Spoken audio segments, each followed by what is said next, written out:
శ్రోతలకు నా హృదయపూర్వక నమస్కారములు. మన శ్రోతలలో ఒకరు ప్రశ్నను పంపటం జరిగింది. ఆ ప్రశ్న, కొంతమంది ధ్యానం చేయమంటారు, కొంతమంది మంత్రజపములు చేయమంటారు, ఇంకొంతమంది ఇంకొన్ని మార్గాలు చెబుతున్నారు. అంటే ఈ ప్రశ్న పంపిన ఆయన పేర్లన్నీ రాశారు. ఎవరు ఏం చేయమంటున్నారు, ఆ మార్గాలేంటి, విధానాలేంటి, పేర్లు రాశారు. అయితే ఇక్కడ ఎవరిని ఇది తప్పు ఇది రైట్ అని కించిపరిచే ఉద్దేశం లేదు, సమర్థించే ఉద్దేశం లేదు. విషయాన్ని అవగాహన చేసుకునే ఉద్దేశం మాత్రమే, ఇది ఒక విశ్లేషణ మాత్రమే కనుక నేను ఆ పేర్లు చెప్పటం లేదు. ఆధ్యాత్మికతలో భక్తి మార్గాలలో అనేక రకాలైనటువంటి విధానాలు చెబుతున్నారు. ఇందులో కన్ఫ్యూజన్గా ఉంది. అసలు ఏది పాటించాలి, ఏ మార్గం సరి అయినది, ఇది నాకు దయచేసి చెప్పండి అంటే ఆయన ఏదో సాధన చేసుకుంటారంటే ఆయన కొంచెం పర్సనల్గా అడిగారు ఆ ప్రశ్న. ఇందులో ఏది కరెక్ట్ అయిందని కొన్ని మార్గాలు చెప్పి, ఆ మార్గాల పేర్లు చెప్పి ఇలా చేయమంటున్నారని చెప్పి అడిగారు. నా సందేహం తీర్చగలరు అనేటువంటి ప్రశ్నను వారు పంపారు. అయితే ఇది వారి పర్సనల్ ప్రశ్న. అంటే అందరూ అడిగేవాళ్ళు పర్సనల్ ప్రశ్నలే అనుకోండి. కానీ ఈ విషయం అందరం తెలుసుకోవటం ద్వారా మనకు కొంత ఒక మంచి అవగాహన కలుగుతుంది, దీనివల్ల ఉపయోగం ఉన్నది అన్న భావంతో చక్కగా దీన్ని విశ్లేషించుకునేటువంటి ప్రయత్నం చేద్దాం. ముందుగా మనం అసలు ఆలోచించవలసిన మొట్టమొదటి విషయం ఏంటంటే, ప్రస్తుత స్థితిని ఒకసారి మర్చిపోండి. అంటే నేను ఫలానా వాడిని, నేను ఫలానా ఆమెను మర్చిపోండి. అంటే నా పేరు, నేను, నా ఇల్లు, నా తల్లిదండ్రులు, నా కులం, నా జాతి, నా మతం, నా దేశం, ఇవన్నీ మర్చిపోండి. మొట్టమొదటగా నేను మనిషిని. ఇది అవునా కాదా ఒకసారి అంటే పచ్చి నిజం ఇది. తర్వాత అసలు ఈ కులాలు, మతాలు, జాతులు, ఇవన్నీ దేవుళ్ళు, ఎంతమంది దేవుళ్ళు, ఇవన్నీ ఎందుకు వచ్చినాయి అంటే, అసలు కులాలు మతాలు ఎలా ఏర్పడినాయి? మొట్టమొదట మనుషులు ఉన్నప్పుడు ఈ భూమి మీద ఉంది ఏంటి? ఇప్పుడు కూడా అదే ఉంది. మానవ జాతి, జంతు జాతి, వృక్ష జాతి, మిగిలిన జడ పదార్థములు. ఇవి కనపడేవి అవే. వాటిలో ఎన్ని రకాలైన ఉండొచ్చు. మనకి జంతు జాతి గురించి తెలిసే అవకాశం లేదు. ఎందుకంటే ఎవరికి వాళ్ళ గురించే తెలుసు తప్ప ఇంకో దాని గురించి ఎలా తెలుస్తుంది? ఏదో తెలుసుకున్న పై విషయమే తప్ప సంపూర్ణంగా తెలిసే అవకాశం అసలు ఉండదు, తెలుసుకోలేము కూడా. అలాగే మనకి వృక్ష జాతి గురించి తెలిసే అవకాశం లేదు. మనకి మానవ జాతి మొత్తం గురించి తెలిసే అవకాశం ఉందా అంటే ఉంది. ఎలా అంటే, నేను నాకు తెలుసు కనుక. మొత్తం గురించి అంటే ఇతర మనుషుల మనసుల్లో విషయాలు కాదు నేను మాట్లాడేది. ఒక మానవుడిగా మానవ జాతి మొత్తం ఇలాగే ఉంటుంది. ఇదే శరీరం. ఈ శరీరంలో మనకి ఎటువంటి ఇంద్రియాలు ఉన్నాయో అందరికీ అయ్యే ఉన్నాయి. అందరికీ అదే శరీరం ఉంది. పనితీరు అందరికీ ఇంద్రియాలు ఒకటే, అందరికీ బుద్ధి ఒకటే, అందరికీ మనసు ఒకటే, అందరికీ లోపల తెలివి ప్రజ్ఞ అందరికీ మనలాగానే ఇవ్వబడినాయి. జాతి వేరు అంటే ఏంటి? వృక్ష జాతి వేరు మనలా అసలు ఉండదు. జంతు జాతి వేరు మనలా అసలు ఉండవు. జంతువుల్లో కొన్ని లక్షల రకాలు ఉన్నాయి, ఏ రెండు ఒకలా ఉండవు. అందుకని మానవ జాతి మొత్తం ఒకటి. అది అలా మనం సృష్టిలో ఇంతకుముందు మొట్టమొదట అన్నిటితో కలిసిపోయే ఉన్నాం. నేను మీకు ముందే చెప్పాను, ఇప్పుడు మీరున్న స్థితిని మర్చిపోండి. కాసేపు మర్చిపోండి అంటే వదిలేయండి. ఒక విశాల సత్యం, మొట్టమొదటి సత్యం నుంచి ప్రయాణించుకొద్దాం. ఏంటి మొట్టమొదటి సత్యం అంటే, నేను మనిషిని. నేను మనుషుల్లో జాతులు, కులాలు, విభేదాలు పెట్టుకున్నట్టు ఏమీ లేవు ఇక్కడ. మానవ జాతి మొత్తం ఒకటే. మనం మతాలు ఏర్పరచుకొని, కులాలు ఏర్పరచుకొని, విభేదాలు, ఎక్కువలు తక్కువలు, పేదవాళ్ళు గొప్పవాళ్ళు, అనేక రకాల తెగలు, అనేక రకాల ఆచారాలు, సాంప్రదాయాలు, విధానాలు, పద్ధతులు ఈ మానవులు తయారు చేసుకున్నాయి. ఒరిజినల్ సృష్టిలో అవి లేవు. ఉన్న సృష్టిని ఉన్నట్టుగా చూస్తే ఇక్కడ ఉన్న విభేదం ఏంటి అంటే, మనం మొత్తం మానవ జాతి ఒకటి, జంతు జాతి ఒకటి, వృక్ష జాతి ఒకటి. జంతు జాతుల్లో మళ్ళీ ఏ జీవికి ఆ జీవికి ఒక జాతి. ఎందుకని అనేక జంతువులు ఉన్నాయి. కానీ మనుషుల్లో అనేక జంతువులు ఉన్నట్లు అనేక మంది మనుషులు లేరు. ఇప్పుడు జంతువులు ఉన్నాయి, కుక్కోలా ఉంటుంది, నక్కోలా ఉంటుంది, పులోకలా ఉంటుంది, పిల్లోకలా ఉంటుంది, ఎలుకొకలా ఉంటుంది, చిలుకొకలా ఉంటుంది. అలా రకరకాల జంతువులు ఉన్నాయి. దేనికి విభిన్న జాతులు 84 లక్షల రకాలు ఉన్నాయని చెప్పారు. అంటే మానవుడితో కలిపి అనుకోండి. అందుకని మానవుడు ఇప్పుడు జంతువుల్లో విడివిడిగా లేడు. అన్ని జాతుల్లో చిలక ఎలక ఉన్నట్టుగా విడివిడిగా లేవు. మానవులు అందరూ ఒకటే. మానవుల రూపురేఖలు విడివిడిగా ఉంటాయి, కానీ మానవ శరీరం ఒకటే. రూపురేఖలు విడివిడిగా ఉన్నది కూడా మీకు చాలాసార్లు చెప్పాను. ఎవరి భార్య ఎవరు, ఎవరి భర్త ఎవరు, ఎవరి పిల్లలు ఎవరో తెలియటం కోసం విభిన్నతని ప్రకృతి సృష్టించింది. అంటే జీవన మనుగడకి, మనిషి ఆనందంగా జీవించడానికి అవసరమైన జీవన మనుగడకి మాత్రమే విభిన్నతని సృష్టి పెట్టింది. విభిన్నత అన్యాయం కాదు, అక్రమం కాదు, మోసం, మనకు జరిగిన మోసము కాదు. మన అజ్ఞానము చేత విభిన్నత వలన మనం బాగా ఆనందంగా హాయిగా జీవించటానికి అనువైనటువంటి విధానమే విభిన్నత సృష్టిలో. అది సృష్టి చేసిన ఏర్పాటు. మన అజ్ఞానం చేత వాళ్ళు బాగున్నారు, మేము బాగోలేదు, వాళ్ళకి ఎక్కువ ఉంది, మాకు తక్కువ ఉంది, ఇలా పోల్చుకొని లేనిపోని అజ్ఞానపు దుఃఖాలు తెచ్చుకుంటున్నాం. అందుకే జ్ఞానము అంటే ఏంటంటే ఉన్నదాన్ని ఉన్నట్టుగా అర్థం చేసుకోవడం. జ్ఞానం అంటే ఏమి లేదు, ఉన్నదానిని ఉన్నట్టుగా అర్థం చేసుకోవడం అంతే. ఎవరైనా ఎక్కడైనా అంతే. కానీ మనం విభిన్నతను ఏం చేస్తున్నాం? ఎక్కువ తక్కువలు చేసుకున్నాం, అసమానతలు చేసుకున్నాం. అవి అసలు అసమానతలే కాదు, విభిన్నతలు ఎక్కువ తక్కువలే కాదు. మనం కల్పించుకున్న మన సొంత సృష్టి అదంతా.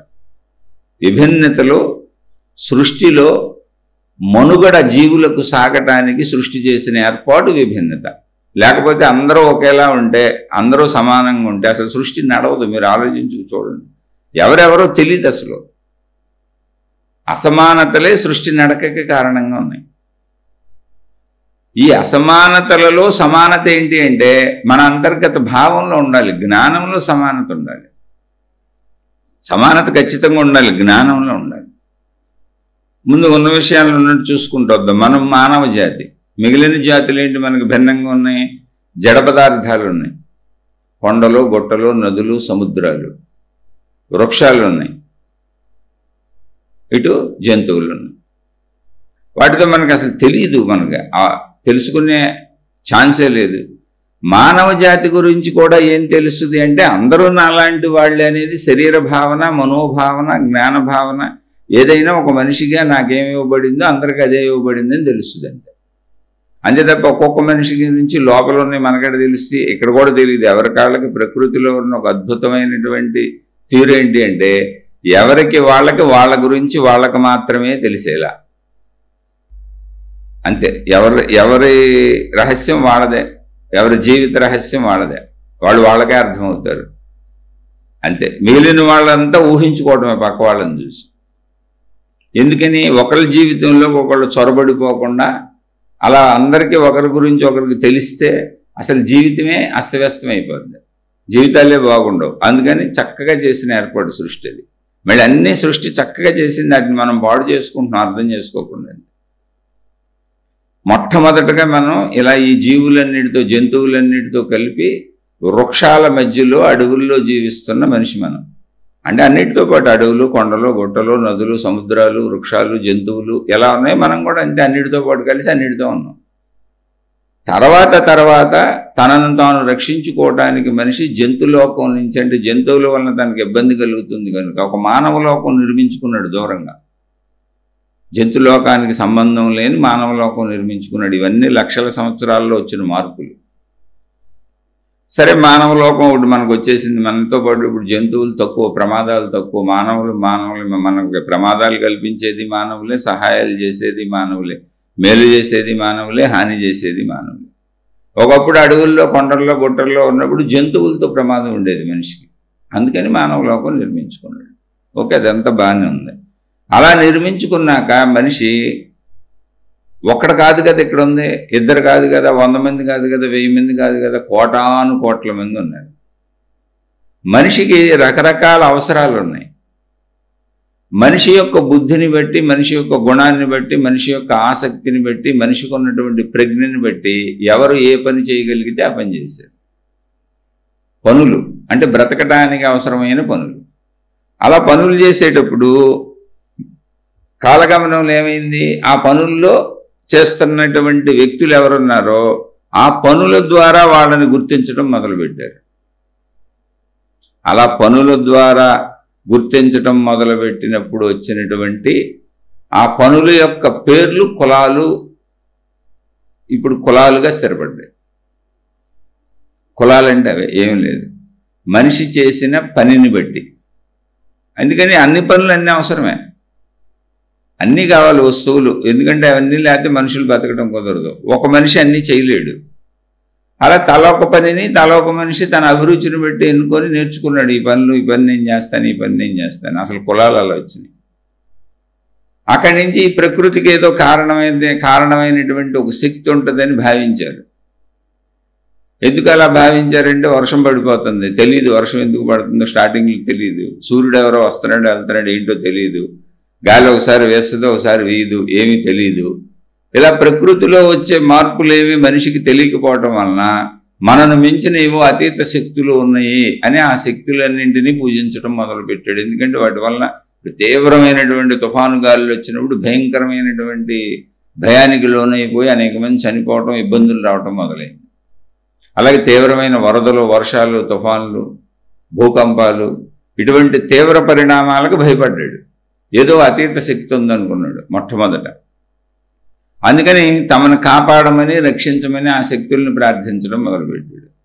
తర్వాత తమ అవసరాలకు కూడా, ఇప్పుడు వర్షం పడాలి, సూర్యుడు రావాలి, గాలి ఉండాలి, ఇలా పంచభూతాలు ఉండాలి, అనేక రకాలైనటువంటి సృష్టిలోని మొక్కలు పండాలి, అన్ని ఆహార ధాన్యం దొరకాలి, ఇలా కొన్ని వందల వేల అవసరాలు మనిషికి వచ్చినాయి. ఆ అవసరాలన్నింటినీ కూడా అవి సృష్టిలో ఉన్నాయి, ఆల్రెడీ మొక్కలు పండుతున్నాయి, అన్నీ జరుగుతున్నాయి. అవి తనకి కావాలి, అందుబాటులోకి రావాలి, పాడైపోకుండా. అందుకని ఒక్కొక్క శక్తికి ఒక్కొక్క రకమైనటువంటి ఆకృతినిచ్చుకొని దేవుళ్ళు దేవతలుగా పూజించడం మొదలుపెట్టాడు. ఎందుకంటే నా చేతిలో ఏమీ లేదు అని అర్థమైంది మనిషికి, కొంతవరకే నా చేతిలో ఉంది. ఇప్పుడు కూడా అంతే, మన జీవితం మన చేతిలో కొంతవరకే ఉంటుంది, మిగిలిందంతా భౌగోళిక పరిస్థితుల మీద, వాతావరణ పరిస్థితుల మీద, సృష్టి నడక మీద వెళ్ళిపోద్ది. అదే భవిష్యత్తు. భవిష్యత్తు మనకు ఎందుకు తెలియదు అంటే, భవిష్యత్తు సృష్టిలో ఉంది, ప్రకృతిలో ఉంది, దానికి తెలుసు. ప్రకృతిలో కలిసి సాగిపోతున్న జీవులు మనం. అందుకని భవిష్యత్తు మనకి ఏం జరుగుతుంది అనేది తెలియదు, మనకు వస్తే కానీ తెలియదు. ప్రకృతి నడకలో కలిసిపోయి ఉన్న జీవులు మనం. అలా మనుషులు ఎవరి అవగాహనకు తగ్గట్టు వాళ్ళు సృష్టిని అర్థం చేసుకోవటం, సృష్టి శక్తులను అర్థం చేసుకోవటం మొదలుపెట్టారు. అంటే తమకంటే అతీతమైన శక్తులు ఉన్నాయని. అలా ఆ శక్తిని దేవుడు, దేవత అని పిలుచుకున్నారు. ఎవరికి తోచిన ఆకృతులు వాళ్ళు ఇచ్చుకున్నారు. ఎవరికి తోచిన విధంగా వారి వారి భయాలకు తగ్గట్టు, వారి వారి బాధలకు తగ్గట్టు, వారి వారి అవసరాలకు తగ్గట్టు, వారి వారి కోరికలకు తగ్గట్టు, వారి వారి జ్ఞానానికి తగ్గట్టు వాళ్ళకి అర్థమైన విధంగా పూజించటం, ఆరాధించటం, అర్చించటం, సేవించటం, ఇలా అన్ని విధానాలు వచ్చినాయి. ఇలా మొదలైంది. మనిషికి తెలిసి చేసింది కాదు ఇది. చుట్టూ జరుగుతున్న దానికి మనిషి భయపడి చేసింది. అందుకని మీరు మొత్తంగా వెనక్కి వెళ్ళిపోయి చూస్తే, మీరు వేదకాలంకి వెళ్ళిపోయి చూస్తే, అంటే వేదకాలం అనేది ఏమి లేదు, వేదాలు మొదటి నుంచి ఉన్నాయని. వేదకాలం అంటే ఏంటంటే మొట్టమొదట చూస్తే వాటన్నింటిలో భగవద్ ఆరాధన, ప్రకృతి ఆరాధన ఎక్కువ ఉంటుంది. ఒక శక్తిని మాత్రమే పూజించారు, ఒక శక్తి అది. తర్వాత ఆ శక్తులకు రూపాలు ఇవ్వడం మొదలుపెట్టారు. ఎందుకనంటే పక్క మనుషులకు అర్థం అవ్వాలి కనుక జ్ఞానవంతంగా ఆ శక్తికి ఎటువంటి రూపం ఇస్తే మనం భావిస్తున్న శక్తికి ఆ రూపానికి సరిపోయేలా రూపాకృతులు తయారు చేశారు. ఇదంతా మనిషి మేధస్సులోంచి పుట్టినటువంటి జ్ఞానవంతమైన చర్య. ఇదంతా మానవ జాతికి మేలు చేయటానికి జరిగింది. అయితే తర్వాత అలా తరాలు గడుస్తూ లక్షల వేల సంవత్సరాలు వచ్చేటప్పటికి ఎన్ని మార్పులు వెనక నుంచి జరుగుతూ వచ్చినవి. అసలు ముందు భౌగోళిక పరిస్థితులకు భయపడ్డారు, ప్రకృతికి భయపడ్డారు, వాతావరణ పరిస్థితులకు భయపడ్డారు. ఇవన్నీ ఇలా ఎందుకు జరుగుతున్నాయో తెలియక భయపడ్డారు. భయపడి ఆ శక్తులను ఆరాధించారు, పూజించారు, అర్చించారు. తర్వాత భయం లేకపోయినా అవసరాలకు ఆరాధించారు, అర్చించారు. ఎందుకంటే వర్షం పడకపోతే ఇబ్బంది అవుతుంది, సూర్యుడు రాకపోతే ఇబ్బంది అవుద్ది. ఇలా రకరకాలు చూశారు. భౌగోళిక పరిస్థితులు మారుతున్నాయి, చలి, ఎండ, వాన, అనేక పరిస్థితులు. మళ్ళీ భౌగోళిక పరిస్థితుల్లో వచ్చేటువంటి అనేక తీవ్రతలు, భూకంపాలు, సునామీలు, వరదలు, రకరకాల పరిస్థితులు, ఉరుములు, మెరుపులు, ఇవన్నీ అన్నింటికీ ముందు తెలియని వాళ్ళు భయపడతాం కదా. ఇదంతా తెలియదు. ఇప్పుడైనా చూడండి, ఒక చిన్నపిల్లవాడికి అదంతా తెలియదు. తర్వాత సైన్స్ ఇవన్నీ చెబుతుంది, అర్థమవుతుంది, రొటీన్గా ఇప్పటికి మనకు అలవాటైంది. ఏంటి, అక్కడి నుంచి మొదలుపెట్టి పరిశీలన చేసుకుంటూ వస్తే లక్షల సంవత్సరాల వెనక నుంచి. అందుకని మీరు వెనక్కి వెళ్ళకపోతే వేదములు అంటే ఒక జాతికి, ఒక మతానికి, ఒక కులానికి సంబంధించినవి కాదు. మొట్టమొదటి మానవులు, మానవ జాతి ఎప్పుడుందో అప్పుడు మొట్టమొదటి అంటే దానికి ఏం స్టార్టింగ్ లేదు. సృష్టికి స్టార్టింగ్ లేదు, ఎండింగ్ లేదు, గుర్తుపెట్టుకోండి. సృష్టి శక్తి ఎప్పుడూ ఉన్నది. కాబట్టి సృష్టి శక్తి ఎప్పుడూ ఉన్నది అంటే సృష్టి ఎప్పుడూ ఉన్నది. అందుకని మొట్టమొదటి అంటే మనకు అర్థం అవడానికి చెప్పుకున్న మానవ జాతి ఎక్కడుందో ఆ మానవ జాతి కొద్ది కొద్దిగా ముందుకెళ్తూ ప్రకృతి శక్తుల ఆరాధనతో మొదలై ప్రకృతి శక్తుల ఆరాధనతో మొదలైంది. ప్రకృతి శక్తులను గమనించి తెలుసుకుంటూ దానికి జ్ఞానం పెంచుకుంటూ రూపురేఖలిస్తూ తర్వాత ఆరాధన నుంచి శక్తులను తెలుసుకునే ప్రయత్నం చేస్తూ ఇలా రకరకాలుగా డెవలప్ అవుతూ వచ్చింది. ఇతరులకు అందించే ప్రయత్నం చేసింది. అందుకని మీరు ఎక్కడికైనా వెళ్ళండి, వేదాలు మొత్తం చదవండి. వేదాలలో ఒక అద్వితీయమైనటువంటి శక్తిని ఇప్పుడు అనేక విభాగాలుగా పూజిస్తూ ఉంటారు. మీరు వెళ్ళి వేదాలు చదివితే అర్థమవుతుంది. ప్రకృతి శక్తులుగా పూజింపబడుతూ ఉంటుంది. ఇప్పుడు మనం చెప్పుకునే ఏ దేవుళ్ళ పేర్లు ఉండవు. ఈ దేవుళ్ళ పేర్లన్నీ కూడా కాలాంతరంలో వచ్చినాయి. అంటే అనేక రకాల మనకు యుగాలు చెప్పి, యుగ చక్రాలు చెప్పి, ఇవన్నీ యుగాలు చెప్పారు, యుగ చక్రాలు చెప్పారంటే ఎక్కడో కాలం కట్ అయిపోయి అన్నీ మారిపోతున్నాయి అని కాదు. ఇదంతా కూడా ప్రజ్ఞ కలిగినటువంటి జ్ఞానులైనటువంటి మహాత్ములు మానవుడికి అర్థం అవటం కోసం నడుస్తున్న సృష్టి ధర్మాలను వ్యక్తీకరించి చూపించారు. వాటిని యుగాలుగా, యుగ ధర్మాలుగా, దాన్ని ఒక ధర్మాలు ఎలా మారిపోతూ ఉంటాయి ఎప్పటికప్పుడు, ఈ ధర్మచక్రం ఎలా పనిచేస్తుంది అనే దాన్ని వేల లక్షల సంవత్సరాల నుంచి పరిశీలించుకుంటూ ఒకళ్ళ తర్వాత ఒకళ్ళు అన్వేషించుకుంటూ వచ్చారు. జీవించాలి కాబట్టి జీవితంలో అన్వేషణ భాగంగా పెట్టుకుంటూ వచ్చారు.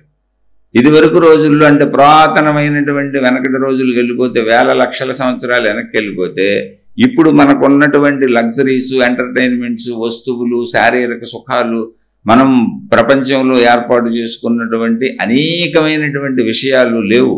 అదివరకు ప్రకృతితో మమేకమై బతికేవాళ్ళు. అందుకని సమయం మొత్తం మిగిలి ఉండేది. ఊరికనే ప్రకృతి మీద ఆధారపడి దొరికిన వస్తువులు తినేవాళ్ళు, బ్రతికేవాళ్ళు, చక్కగా ఉండేవాళ్ళు.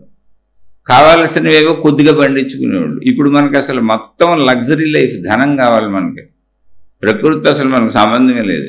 మన ఇంట్లో మనం అపార్ట్మెంట్లు కట్టేసుకొని సూర్యుడు కనపడకుండా, చంద్రుడు కనపడకుండా, పై అపార్ట్మెంటు, కింద అపార్ట్మెంటు, పక్కన అపార్ట్మెంటు, ఈ పక్కన అపార్ట్మెంటు, చీకట్లో 4 గోడల మధ్యలో మనమే జైళ్ళు కట్టుకు జీవిస్తున్నాం. ఇది తప్పని నేను అంటలా, మీకు అర్థం అవడానికి చెబుతాను. ఇప్పుడు జీవన విధానం ఇంతే మారిపోయింది. ఇప్పుడు నిత్యం మనకి కోటాను కోట్ల వస్తువులు ఉన్నాయి. నిత్యం అవన్నీ కావాలి, వాటన్నిటికీ ధనం కావాలి. కాబట్టి అసలు పరిశీలించి పరిశోధించి నన్ను నేను తెలుసుకోవటం కానీ, సృష్టిని తెలుసుకోవటం కానీ, ప్రకృతిని తెలుసుకోవటం కానీ, చుట్టూ ఉన్నటువంటి జీవజాతుల్ని గమనించటం కానీ, ఇదంతా ఏంటని ఆలోచించడానికి కానీ అసలు టైం లేదు. పొద్దున్నే లేస్తే డబ్బు కోసం పరిగెత్తాలి. ఈ పరుగు రాత్రి వరకు సరిపోద్ది. అలసిపోయి వచ్చి పడుకొని మళ్ళీ పొద్దున్నే పరిగెత్తడం మొదలు పెడతాను. ఈ పరుగు ఎందుకంటే నా సుఖాల కోసం. ఈ సుఖాలన్నీ అనుభవించడానికి కూడా ఈ పరుగులో టైం లేదు. అందుకని టైం దొరికితే సుఖాల కోసం పరిగెడతాను.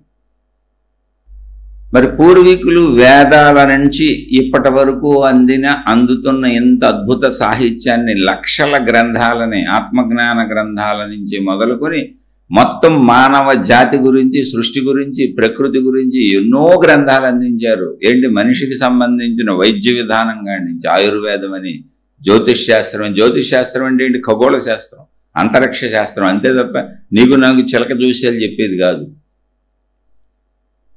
ఇటు భూమి మీద కాలాన్ని, అటు అంతరిక్షాన్ని సరిపోల్చుతూ చెప్పే ఖగోళ శాస్త్రం ఇది. అలా అన్నింటినీ ఎందుకు కనుగొన్నారు అంటే అసలు మనిషి జీవితంలో చాలా ఖాళీ ఉంది. కోరికలకు బానిస అవ్వలేదు, కోరికలు సరిపోని తీర్చుకుంటున్నాడు, విషయాలు పెంచుకోలేదు, ప్రకృతితో మమేకమై ఉన్నాడు.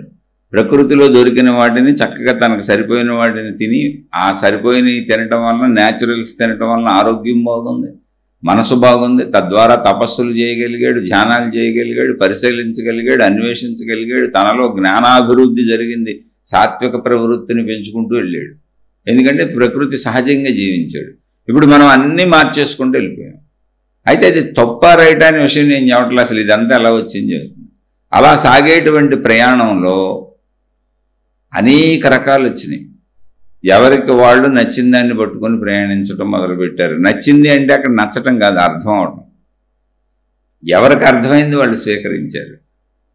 అలా మనుషులు ఎలా అనేక నాగరికతలు పెంచుకుంటూ, అనేక అవసరాలు పెంచుకుంటూ, కోరికలు పెంచుకుంటూ, విషయాలు పెంచుకుంటూ, అది నాగరికత అని జంతులోకం నుంచి అడవుల్లోంచి వచ్చి మానవలోకం ఒకటి నిర్మించుకున్నారో, అలాగే దేవుళ్ళను తయారు చేసుకున్నారు, మతాలు తయారు చేసుకున్నారు, మార్గాలు తయారు చేసుకున్నారు, విధానాలు, విభిన్నతలు, ప్రత్యేకతలు, ఆచార సాంప్రదాయాలు అన్నీ తయారు చేసుకున్నారు. ముందు తెలుసుకోండి, ఇవన్నీ తయారీ వ్యవస్థ. కులాలు ఎలా తయారైనాయో చెప్పాను, మనిషి చేసేటువంటి పనిని బట్టి. ఎందుకని అందరూ తలొక పని చేస్తే తప్ప అప్పుడైనా ఇప్పుడైనా మనిషికి దొరకవు వస్తువులు. అందుకని స్టార్టింగ్లో కులాలు అనేది ఆ మనిషి చేస్తున్న వృత్తిని బట్టి ఊరికి ఆ వృత్తి పేరుతో పిలిచారు గుర్తింపుకి. అసలు పేర్లు అంటే కులాల పేర్లైనా, మతాల పేర్లైనా, జాతుల పేర్లైనా, మనుషుల పేర్లైనా, జంతువుల పేర్లైనా, వృక్షాల పేర్లైనా, ఎక్కడైనా పేర్లు అనేవి గుర్తింపుకు పెట్టుకోబడినాయి. అవి దేశాల పేర్లైనా. ఉన్నది ఒకటే మొత్తం విశ్వం, ప్రపంచం. విడదీసి దేశాలుగా నా దేశం నాది అని, నా రాష్ట్రం నాది అని, నా జిల్లా నాది అని, నా ఊరు నాదని, నా ఇల్లు నాదని, నా పేరు నాదని, నేనని, ఇలా ఎవరికాళ్ళు విడివిడిగా గుర్తింపు కోసం పెట్టుకున్నాం. మొత్తం గుర్తుపెట్టుకోండి, ఇది గుర్తింపుని సత్యం అనుకున్నప్పుడు భ్రాంతిలోకి వెళ్ళిపోతాం, జ్ఞానం అజ్ఞానం అయిపోద్ది. గుర్తింపుని గుర్తింపుగా వదిలేసామనుకోండి, జ్ఞానంలో జీవిస్తాం. అలా కులాలు గుర్తింపులు, జాతులు గుర్తింపులు, మతాలు గుర్తింపులు మాత్రమే. కానీ ఇప్పుడు ఎలా అయిపోయిందంటే, నా మతం ఇంతే, నా మతం, నా పద్ధతి, నా దేవుడు. గడ్డాలు పెంచుతా, మీసాలు పెడతా, టోపీలు కడతా, ఏదో కుచ్చులు కడతా, రకరకాల వేషధారణలు అయ్యి నా మతం అని చూపించడానికి బాహ్య ఆడంబరాలు, రకరకాల బొట్లు పెడతా, రకరకాల బట్టలు వేస్తా, రకరకాలుగా శరీర గెటప్పులు తయారు చేసుకుంటా. మతంలో అలా చెప్పారు వాళ్ళు పాపం, తెలియక దాన్ని అనుసరించుకెళ్ళిపోతున్నారు. సరే, అది చేయటం తప్పంటలా నేను, మీ అవగాహనకి ఇది ఇప్పుడు ప్రశ్న అడిగిన ఆయనకి అర్థం అవ్వాలంటే మొదటి నుంచి ఎలా వచ్చిందో మొత్తం చెబుతున్నాను, మీకు కన్ఫ్యూజన్ అక్కర్లా. అస్సలు కన్ఫ్యూజన్ లేదు, దీన్ని మీరు పరిశీలించుకుంటూ వెళ్తే మీకు కూడా తెలుస్తుంది. అలా మతంలో ఆచార సాంప్రదాయాలు, ఆఖరికి కట్టు బొట్టు, తీరు తెన్నులు, శరీరం ఎలా ఉంచుకోవాలి, శరీరం పైన బట్టలు ఎలా ఉండాలి కూడా చెప్పారు. కొంతమంది అసలు జుట్టు కట్ చేయకూడదు అన్నారు, కొంతమంది గుండులు కొట్టించేయాలన్నారు, కొంతమంది పైన లేదు గడ్డం పెంచాలన్నారు, పైన పెంచక్కర్లేదన్నారు, గడ్డం బాగా పెంచాలన్నారు, కొంతమంది ఒళ్ళంతా బట్టలు కట్టేయాలన్నారు, కొంతమంది సగం బట్టలు చాలన్నారు, కొంతమంది ఈ రంగు బట్టలు అన్నారు. ఎవరికాళ్ళు రంగులు విడదీసుకున్నారు, ఈ రంగు మాది, ఆ రంగు మాది, ఇలా మాది, ఈ బొట్టు మాది, ఆ బొట్టు మాది, ఇలా మొత్తం. మీరు ఆలోచించండి, ఇది ఏది తప్పు కాదు. ఎందుకు తప్పు కాదు? నడకకి ఏదో ఒకటి కావాలి కాబట్టి ఏదో ఒకటి పెట్టుకెళ్ళు, అది గుర్తింపు.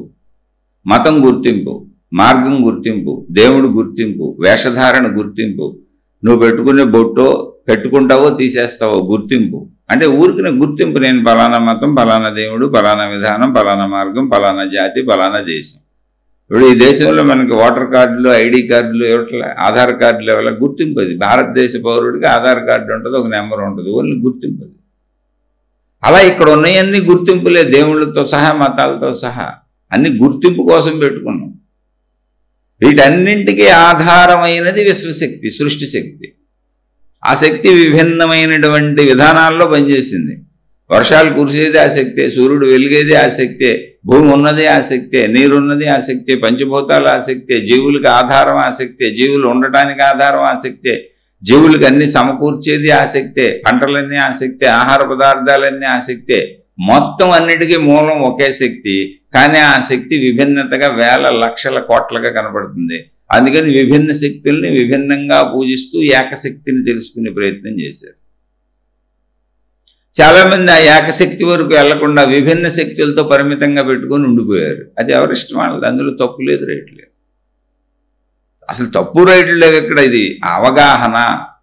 ఆ విభిన్న శక్తుల్ని ఒక పరిమితంగా పెట్టుకున్న వాళ్ళందరూ కూడా మళ్ళీ పరిమిత భావాలు, పరిమిత జ్ఞానంతో పరిమిత లోకాలు, మా దేవుడు, మా విధానం, మా పద్ధతి అని వాళ్ళే ఆ పరిమితాన్ని అపరిమితంగా సృష్టించుకున్నారు, తయారు చేసుకున్నారు. మా దేవుడు, మా దేవుడు లోకాలని వాళ్ళే రాసుకున్నారు. అలా ఏదో ఒకటి జరిగింది. మొత్తానికి ఇదంతా ఎందుకు జరిగిందంటే మనిషిని సన్మార్గంలో, మంచి మార్గంలో నడిపించడానికి ఒకటి, సృష్టి శక్తుల్ని మనిషి అర్థం చేసుకోవడానికి 2, సృష్టి శక్తుల నుంచి అనేకంగా కనపడుతున్నటువంటి సృష్టి శక్తుల పనితీరు. ఇక్కడ అనేకంగా ఉందండి పనితీరు, సృష్టి శక్తుల పనితీరు. వర్షం కురవటం ఒకటి, ఎండ వేయటం ఒకటి, నీరు ఆవిరావటం ఒకటి, మేఘరూపం ఒకటి, మేఘాలు వర్షించడం ఒకటి, మొక్కలు ఒకటి, మనుషులు ఒకటి, జంతువులు ఒకటి, పంచభూతాలు రకరకాలు వేరువేరుగా, అలా లక్షల కోట్ల వేరువేరు పనితీరు శక్తులుగా ఒక శక్తి పనిచేస్తుంది. కానీ మొదట మనిషికి ఒక శక్తి అనేది తెలీదు.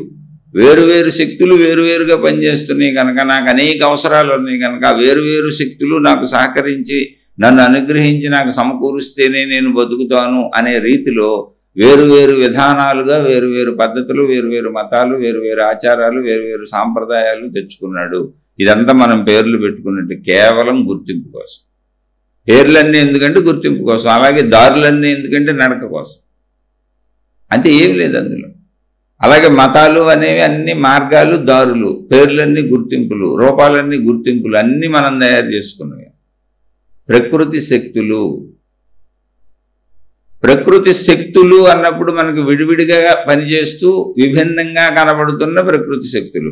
కానీ విభిన్నంగా పనిచేస్తూ కనబడుతున్న ప్రకృతి శక్తులు అని మనం ఏదంటున్నాం, అదంతా ఒకటైన తర్వాత కొంతమంది మనుషులు మళ్ళీ అందులో సాధన చేసి తెలుసుకున్నారు. ఉన్నదంతా ఒకటే శక్తి, ఏకశక్తి, అదే విభిన్నంగా కనబడుతుంది అనిపిస్తుంది అంతే. అలా ఎందుకు అనిపిస్తుంది అంటే, నేను మనిషిగా ఉండటం చేత, మనిషిగా నేను మనిషిని అనుకొని ఈ పరిమిత శరీర భావనలో పరిమిత ఇంద్రియాలతో ఇదే నేను అనుకోవటం వలన ఇంద్రియ శక్తులకి ఎంత గ్రహణ శక్తి ఉందో, ఇంద్రియాలు ఎంత గ్రహించగలుగుతున్నాయో అంతవరకే నేను అనుకోవటం వలన పరిమిత భావనతో మిగిలిందంతా వేరుగా అనిపిస్తున్నది. ఆ పరిమిత భావనను ఎప్పుడైతే నువ్వు దాటుతావో నీకు విడివిడిగా అనిపిస్తున్న శక్తులన్నీ ఏకశక్తిగా నీకు అనిపిస్తాయి. ఇది జ్ఞానంలో మాత్రమే కుదురుతుంది, శరీరంతో కుదరదు. ఆ తపస్సులు మేము చేసాము, కనుక్కున్నాము అన్నారు, దాన్నే తపస్సు అన్నారు. ఇలా ఆధ్యాత్మిక మార్గాలు, భక్తి మార్గాలు, అసలు ఏది ఏర్పడినా భౌతికమైన ఆధ్యాత్మికమైన అంతా ఏర్పడిందంతా మనుషులు ఏర్పరచుకున్నది గుర్తింపు కోసం. కానీ ఉన్నది అలాగే ఉంది. ఏర్పడిందంతా మనుషులు ఏర్పడింది. మతాలు సృష్టిలో లేవు, కులాలు సృష్టిలో లేవు, జాతులు సృష్టిలో లేవు, దేవుళ్ళు సృష్టిలో లేరు. మీరు వెనక్కి వెళ్ళి చూడండి, వెనకాలంలో దేవుళ్ళు ఎవరు లేరు. అసలు దేవుళ్ళని మనమే పెట్టుకున్నాం. మీరు వేదకాలంకి వెళ్ళి చూడండి, శక్తి ఆరాధన ఉంది. మళ్ళీ ఆ శక్తి ఆరాధన అంటే నేను అమ్మవారు అయ్యవారు గురించి చెబుతున్నాను అనుకోబాకండి. ప్రకృతి శక్తులు మొట్టమొదట, అక్కడి నుంచి తర్వాత మనిషికి అర్థం అవడానికి ఆ ప్రకృతి శక్తులకు రూపధారణ. ఆ రూపధారణ కూడా ఎలాగూ రూపంలోనే ఆ ప్రకృతి శక్తి ఎలా ఉందో అర్థమయ్యేలా జ్ఞానం ఉన్నవాడికి. ఇదంతా జ్ఞానవంతులు చేశారు. వాళ్ళు చేసింది మేలు కోసమే, మనిషికి అర్థం అవటం కోసం. మనిషి తాను శక్తి స్వరూపుణ్ణని తెలుసుకోవటానికి మొదటి మెట్టు నుంచి చివరి మెట్టు వరకు అనేక రకాలుగా చెప్పారు. ఆ అనేకతను ఇప్పుడు పట్టుకొని మనం ఎవరి కాళ్ళు నాదే కరెక్ట్ అంటున్నాడు. ఇప్పుడు మెట్లు ఎక్కడం మొదలుపెట్టాం, మొదటి మెట్టు ఒకటి ఉంది. 100 మెట్లు ఎక్కితే తప్ప పూర్తి అవ్వదు. ఊరికి 100 అన్న, మన 100 సంవత్సరాల జీవితం పోలికి 100 మెట్లు పైకెక్కితే కానీ సత్యం అర్థం అవ్వదు, పైన ఏముందో కనపడదు. కానీ ఏ మెట్టు మీద ఉన్నోళ్ళు ఆ మెట్టు మీద నాదే కరెక్ట్ అంటున్నాడు. ఈ మెట్టే పూర్ణ సత్యం అని చెబుతున్నాడు. దానివల్ల మనుషులు కన్ఫ్యూజ్ అవుతున్నారు.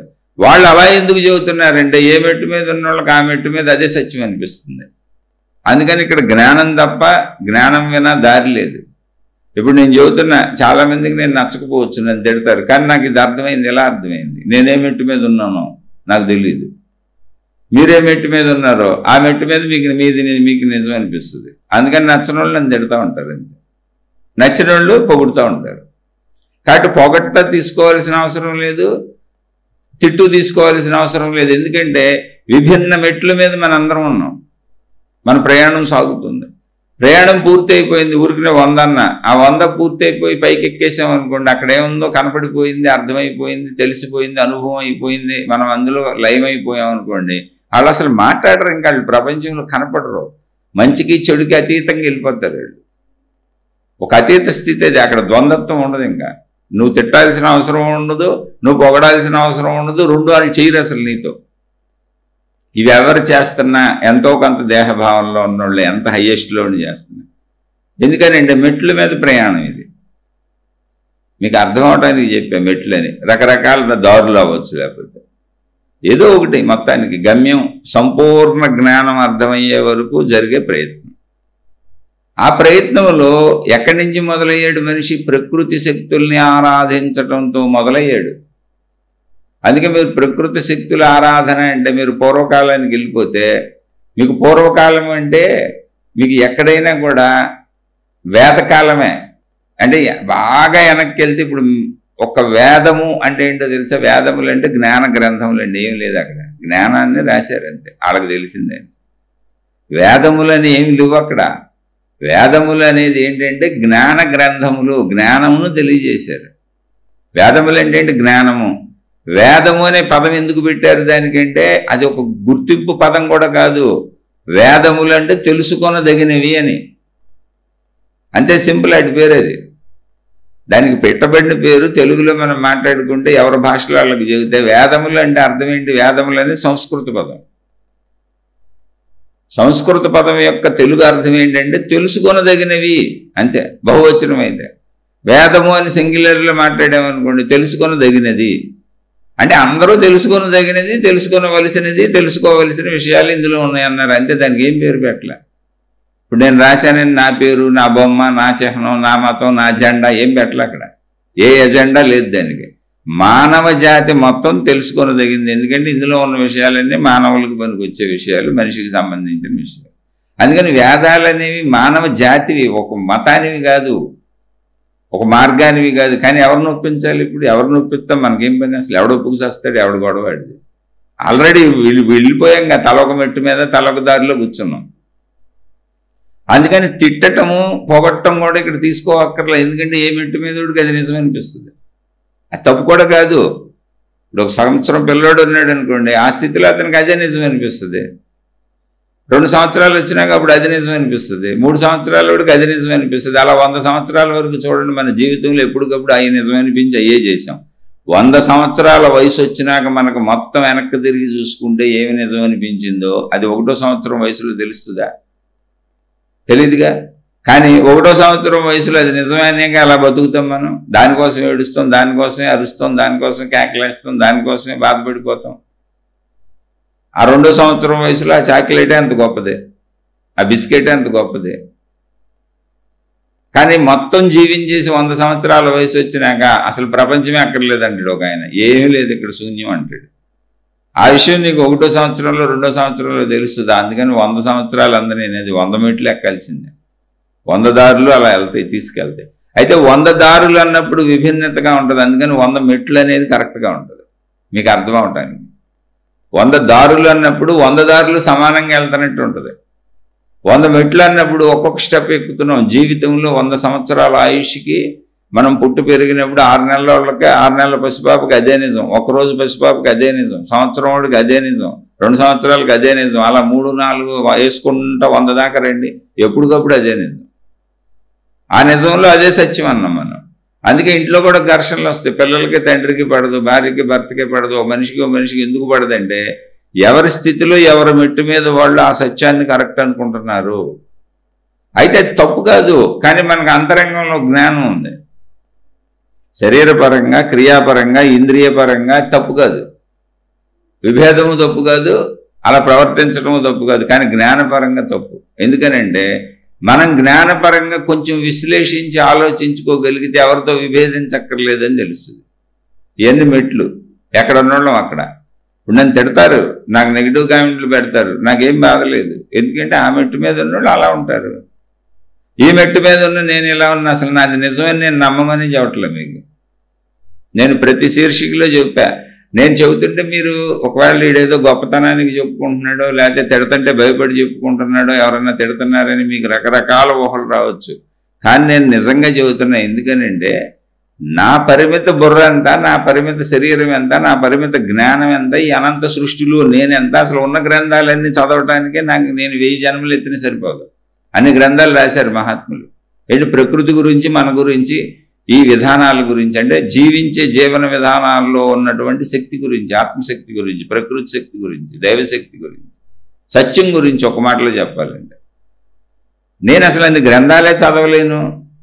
వాళ్ళు అంత జ్ఞానాన్ని అందించి వెళ్ళారు తరతరాలుగా. అది ఒక ఆయన రాయిలా, ఒక ఆయన రాసింది అయితే మనం ఒకళ్ళం చదివితే సరిపోయేది, మన జీవితకాలం సరిపోయేది కాదు. కోటాను కోట్ల మంది మళ్ళీ దాన్ని పరిశీలిస్తూ, పరిశోధిస్తూ, అన్వేషిస్తూ, తపస్సులు చేస్తూ, తపస్సు అంటేదే మొత్తం వస్తాయి అందులోకి, అన్వేషణ, పరిశీలన అని రకరకాల జ్ఞానాన్ని అందించారు. నేను ఎంతటి వాడిని, నేను చదివింది ఎంత, నాకు తెలిసింది ఎంత, నేను తెలుసుకుంది ఎంత, ఒక నలకంత, ఒక ఇసుక రేణువు అంత. ఇందులో మళ్ళీ అది నిజం అబద్ధము తేల్చేవాడు ఎవడు? ఇక్కడ మతాలు, మార్గాలు, విధానాలు, గురువులు, పద్ధతులు ఎవరికాళ్ళు నాదే కరెక్ట్ అని చెప్పుకుంటే వెళ్తున్నారు. అక్కడే ఘర్షణ వస్తుంది. నాది కరెక్ట్ కాదు, అవునో మీరు తేల్చుకోండి, మీకు అర్థమైతే అందులో మంచిని తీసుకు ఆచరించగలండి, మీరు నన్ను అనుసరించక్కర్లా. నాకేం పని మీరు నన్ను అనుసరించడం? ఎందుకు నన్ను అనుసరించడం? నేను మీలాంటి వాడిని కదా, మీరు నాలాంటి వాళ్ళు కదా. నేనేదో పెద్ద దేవుణ్ణి, గురువుని చేసేసి ఫోటోలు పెట్టేసుకుని ఏంటిది ఎవరికాళ్ళు? అందరూ మానవులు. ఎక్కడ నేను ఎవరిని కించపరచటలా, సత్యం ఇది, సత్యం. వాళ్ళు జీవించినప్పుడు కూడా పాపం అదే చెప్పారు, మహాత్ములు కూడా అదే చెప్పారు, నిజమైన మహాత్ములందరూ అదే చెప్పారు. నాయన మిమ్మల్ని మీరు తెలుసుకుంటే మీకు అర్థమవుద్ది, మీకు మాకు భేదమేమి లేదని. ఇప్పుడు భగవద్గీత చెబుతున్నప్పుడు శ్రీకృష్ణుడు అర్జునుడిని తక్కువగా ఏం చూడలా. అర్జునుడికి రథం తోలుపెట్టాడు ఆయనే. నేనేం దేవుళ్ళని తక్కువ చేయట్లా, గురువుల్ని తక్కువ చేయట్లా. ఆయన అసలు అర్జునుడు కాళ్ళకాడ కూర్చొని రథం తోలుపెట్టాడు. కానీ భగవద్గీతను బోధించేటప్పుడు ఆయన చెప్పాడు, నేను శక్తిని, అనంత ఆత్మశక్తిని నాకు తెలుసు, నీకు తెలియదు, అంతే మన ఇద్దరికి తేడా అర్జున అని. తెలుసుకుంటూ నువ్వు కూడా అంతే కదా. ఆ విషయం చాలామంది మహాత్ములు చెప్పారు, అన్ని మతాలలో మహాత్ములు చెప్పారు. మతాలు ఏంటి వీళ్ళు చెప్పే గుర్తింపులు, మతాలు గుర్తింపులు, మార్గాలు గుర్తింపులు. అందుకని గుర్తింపు కోసం గడ్డం పెంచడం, గడ్డం తీసేయడం, టోపీ పెట్టడం, టోపీ తీసేయడం, బొట్టు పెట్టడం, బొట్టు తీసేయడం, రంగుల డ్రెస్సులు పంచుకోవడం, ఈ గుర్తింపులు కదా. ఏముంది అందులో? ఇప్పుడు ఆ రంగు డ్రెస్ కట్టుకుంటే ఏమవుద్ది? ఏమీ అవ్వదు, ఏమి అవ్వదు. అసలు అంతరంగంలో ఉంది, మొత్తం అంతా మనిషి అంతరంగంలో ఉంది. బాహ్యాడంబరాలన్నీ గుర్తులే. అయితే గుర్తులు కావాలా వద్దంటే గుర్తులు వ్యవహారిక సత్యానికి పెట్టుకున్నాం, పేర్లు పెట్టుకోలే. మనుషులు మనం పేర్లు పెట్టుకోలే. మళ్ళీ మన దరిద్రం ఏంటంటే మనిషి ఎంత నీచానికి దిగజారుతూ వెళ్ళిపోతున్నాడంటే, నువ్వు పెట్టుకున్న పేర్లు అక్షరాలను బట్టి నీకు దోషాలు వస్తాయి, అక్షరాలు సరి చేసుకో, అక్షరం పెంచుకో, ఒక అక్షరం తీసేసుకో. ఇక అంటే మానసికమైనటువంటి బలహీనుడు అయిపోయాడు మనిషి. అంతే, జస్ట్ మానసిక బలహీనుడు. ఎవడేది చెప్పినా నమ్ముతాడు, ఎవడేం చేసినా నమ్ముతాడు. దీనికి కారణం కోరికలు నిరంతరం. అంతే.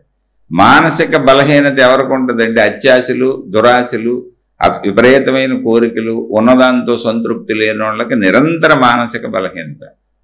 ఈ మధ్య యూట్యూబ్లో చూశాను, మనిషి పేరుల్లో అక్షరాల మార్పులు, సంఖ్యల మార్పులు కాదు, మీ మొబైల్ నెంబర్లో ఉన్నటువంటి మీకు మొబైల్ నెంబర్ ఏమొచ్చిందో ఆ నెంబర్ని బట్టి కూడా మీ దరిద్రం ఉందంట.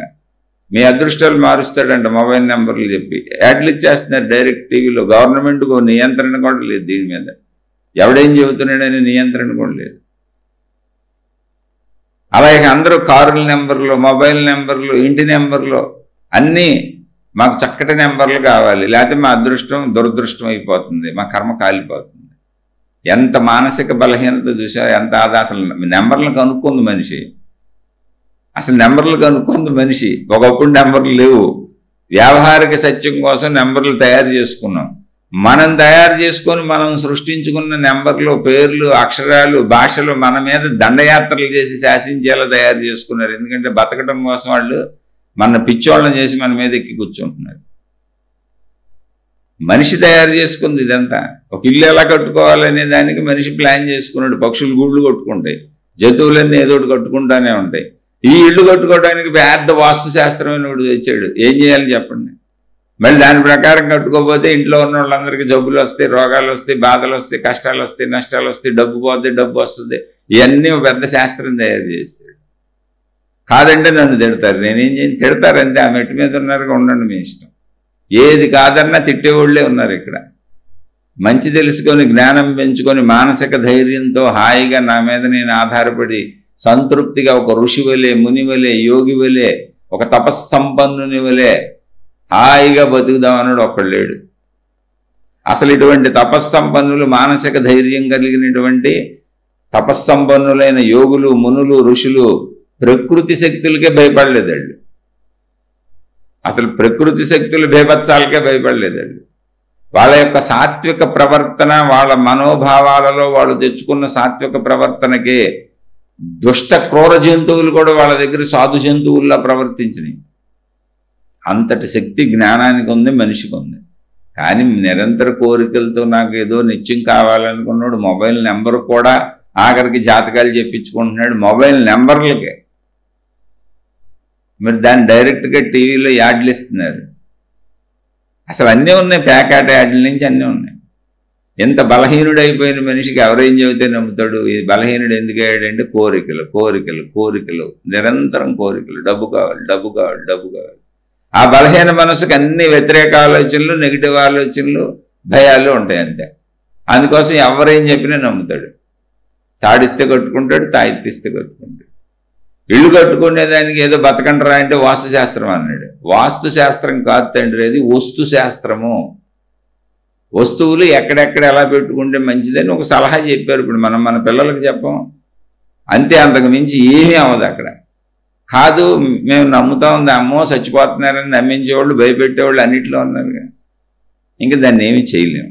ఇది ఇంతే, ఇది ఎలాగే సాగుతుంది. ఇందులో మీ జ్ఞానం దమ్ము ఉంటే, మీలో ధైర్యం ఉంటే, మీ జ్ఞానాన్ని పెంచుకొని మీ మీద మీరు ఆధారపడి మానసిక ధైర్యాన్ని పెంచుకొని ప్రపంచంతో మమేకమై అనంత ఆత్మజ్ఞానులుగా, ఋషులుగా, యోగులుగా, మునులుగా జీవించాలి అంతే.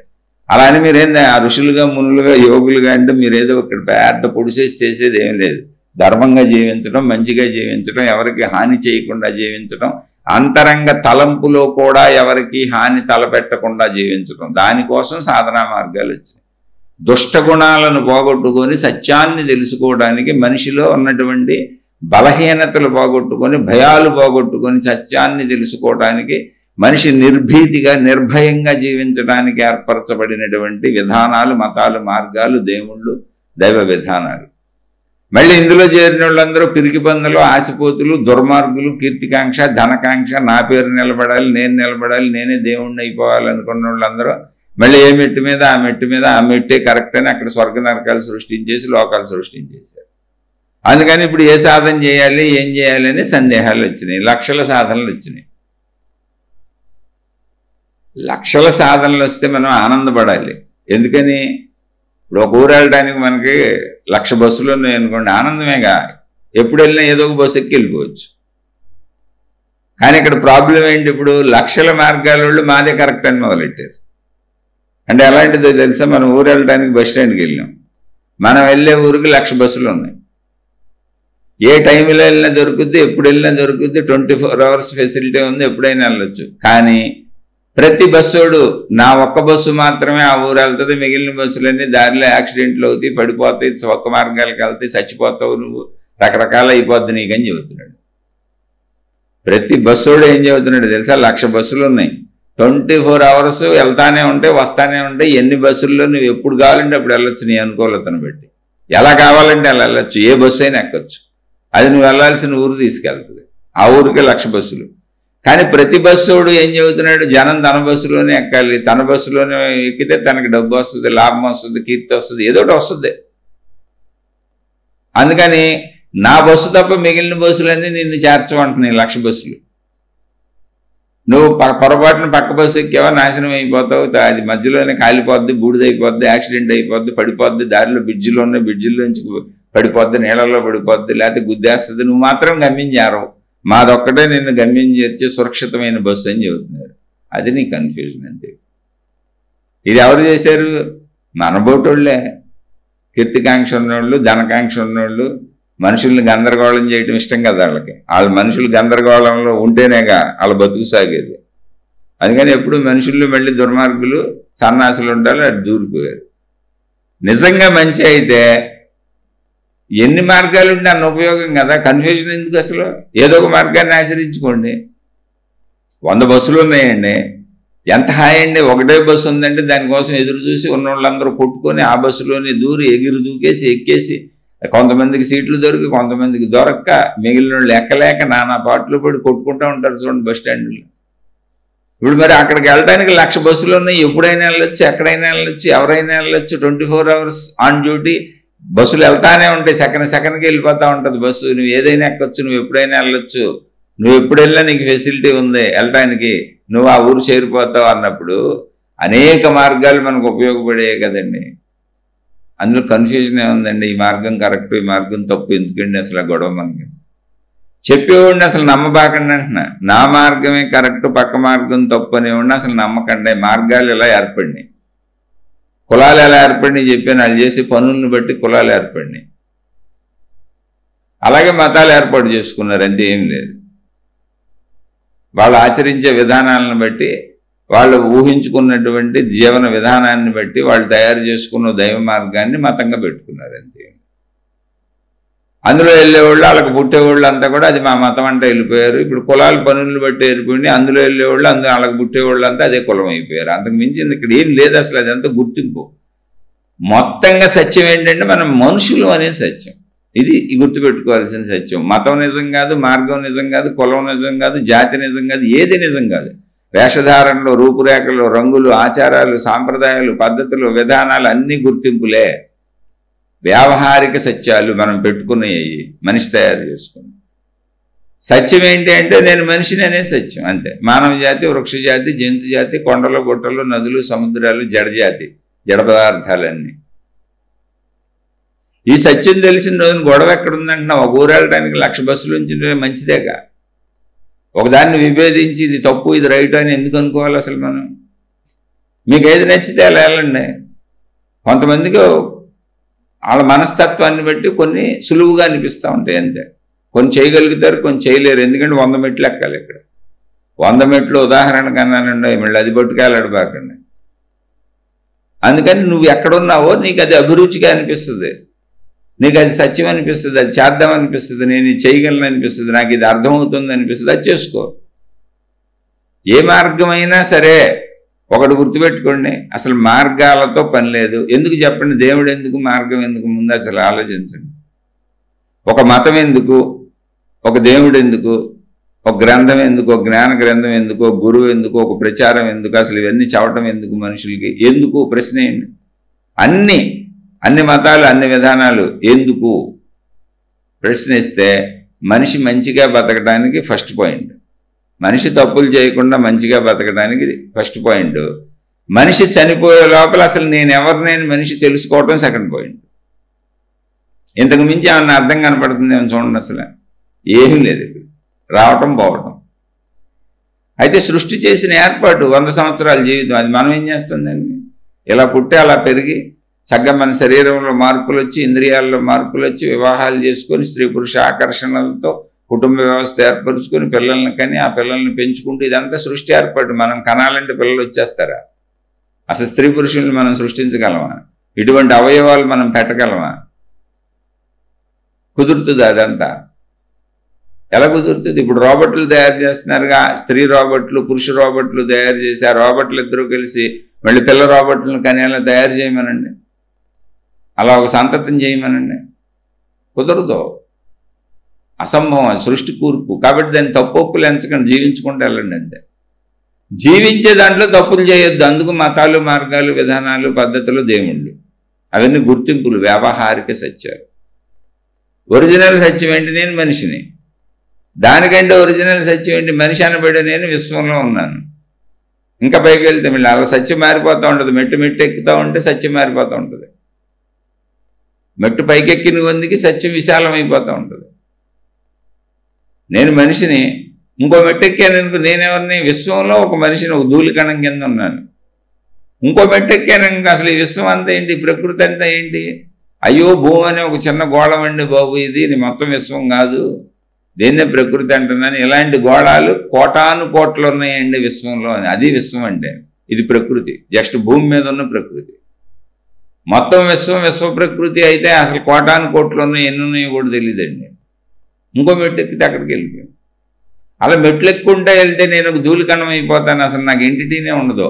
కానీ ఏ మెట్టు ఎక్కకుండా మొదటి మెట్టు మీద కూర్చుంటే నాకు నేనే మొత్తం విశ్వంలో కనపడతాను. అసలు విశ్వంతో నాకు పని లేదు, నేను, నాది, నా కుటుంబం, నా వస్తువులు, నేను బతకటం, నా జీవం.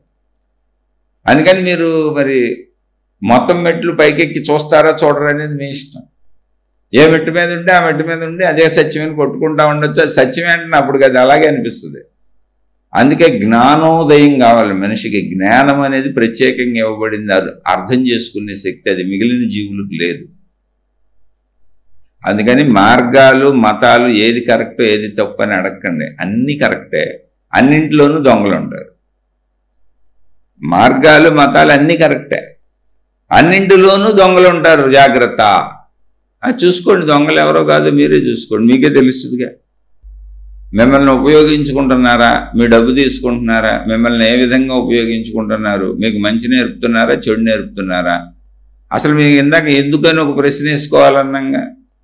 అసలు ఈ మతాలు ఎందుకు, మార్గాలు ఎందుకు, దేవుళ్ళు ఎందుకు, విధానాలు ఎందుకు, సాధనలు ఎందుకు, పద్ధతులు ఎందుకు అంటే మొట్టమొదటి ప్రశ్నకి ఆన్సర్ ఎక్కడ ఏ మతంలో ఎలా చెప్పినా మనిషి మంచిగా జీవించటానికి.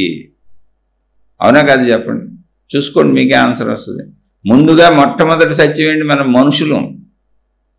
జాతి మత కులాలు గుర్తింపులు మాత్రమే, మన పేర్లు కూడా గుర్తింపులు మాత్రమే.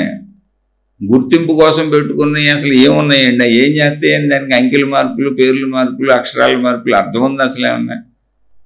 రోజు రోజుకి పిచ్చోళం అయిపోతున్నాం మనం. ఎన్ని వస్తువులు కనుక్కుంటున్నామో ఆ వస్తువులతో పిచ్చోళం చేస్తారు. ఇప్పుడు మొబైల్ నెంబర్కి పిచ్చోళం చేశారు, రేపు ఆధార్ కార్డు నెంబర్కి పిచ్చోళం చేస్తారు. ఇప్పుడు ఒక అడ్వర్టైజ్మెంట్ చూశాను నేను, మీ మొబైల్ నెంబర్లో న్యూమరాలజీ ప్రకారం, మీ మొబైల్ నెంబర్ ప్రకారం మీ జాతకాలు, మీ విధానాలు, మీ పద్ధతులు, మీకు జరిగే లాభ నష్టాలు ఉంటాయి అన్నీ నేను చెబుతానని మొదలెట్టారు. రేపొద్దున ఆధార్ కార్డు నెంబర్తో మొదలు పెడతారు, పాన్ కార్డు నెంబర్తో మొదలు పెడతారు. ఎక్కడ మార్చుకుంటూ అది గవర్నమెంట్ ఇచ్చేది. అప్పుడు నాకు ఈ నెంబర్ వల్లనే ఇలా అయిపోతుంది, నా దరిద్రం వల్ల అయిపోతుందని ఎన్ని లక్షల కోట్లైనా ఖర్చు పెడతాను, నాకు నెంబర్లు మార్చండి అని అడగడం మొదలెడతావు. లేదా దానికి అమెండ్మెంట్లు మేము చెబుతామని చెప్పి వీళ్ళు అమెండ్మెంట్లు పరిహారాలు చేసేసి నేను దోచుకొని బతుకుతూ ఉంటారు. పిచ్చికి అంత ఉందా? మానసిక బలహీనతను మించిన పిచ్చే లేదు. మానసిక బలహీనతే పిచ్చి. మానసిక బలహీనత అన్నిటి మీద ఆధారపడిపోయేలా చేస్తుంది. ఒక్క నీ మీద నువ్వు ఆధారపడటం తప్ప. జ్ఞానం నీ మీద నువ్వు ఆధారపడేలా చేస్తుంది, దేవుడి మీద కూడా కాదు, మతం మీద కూడా కాదు.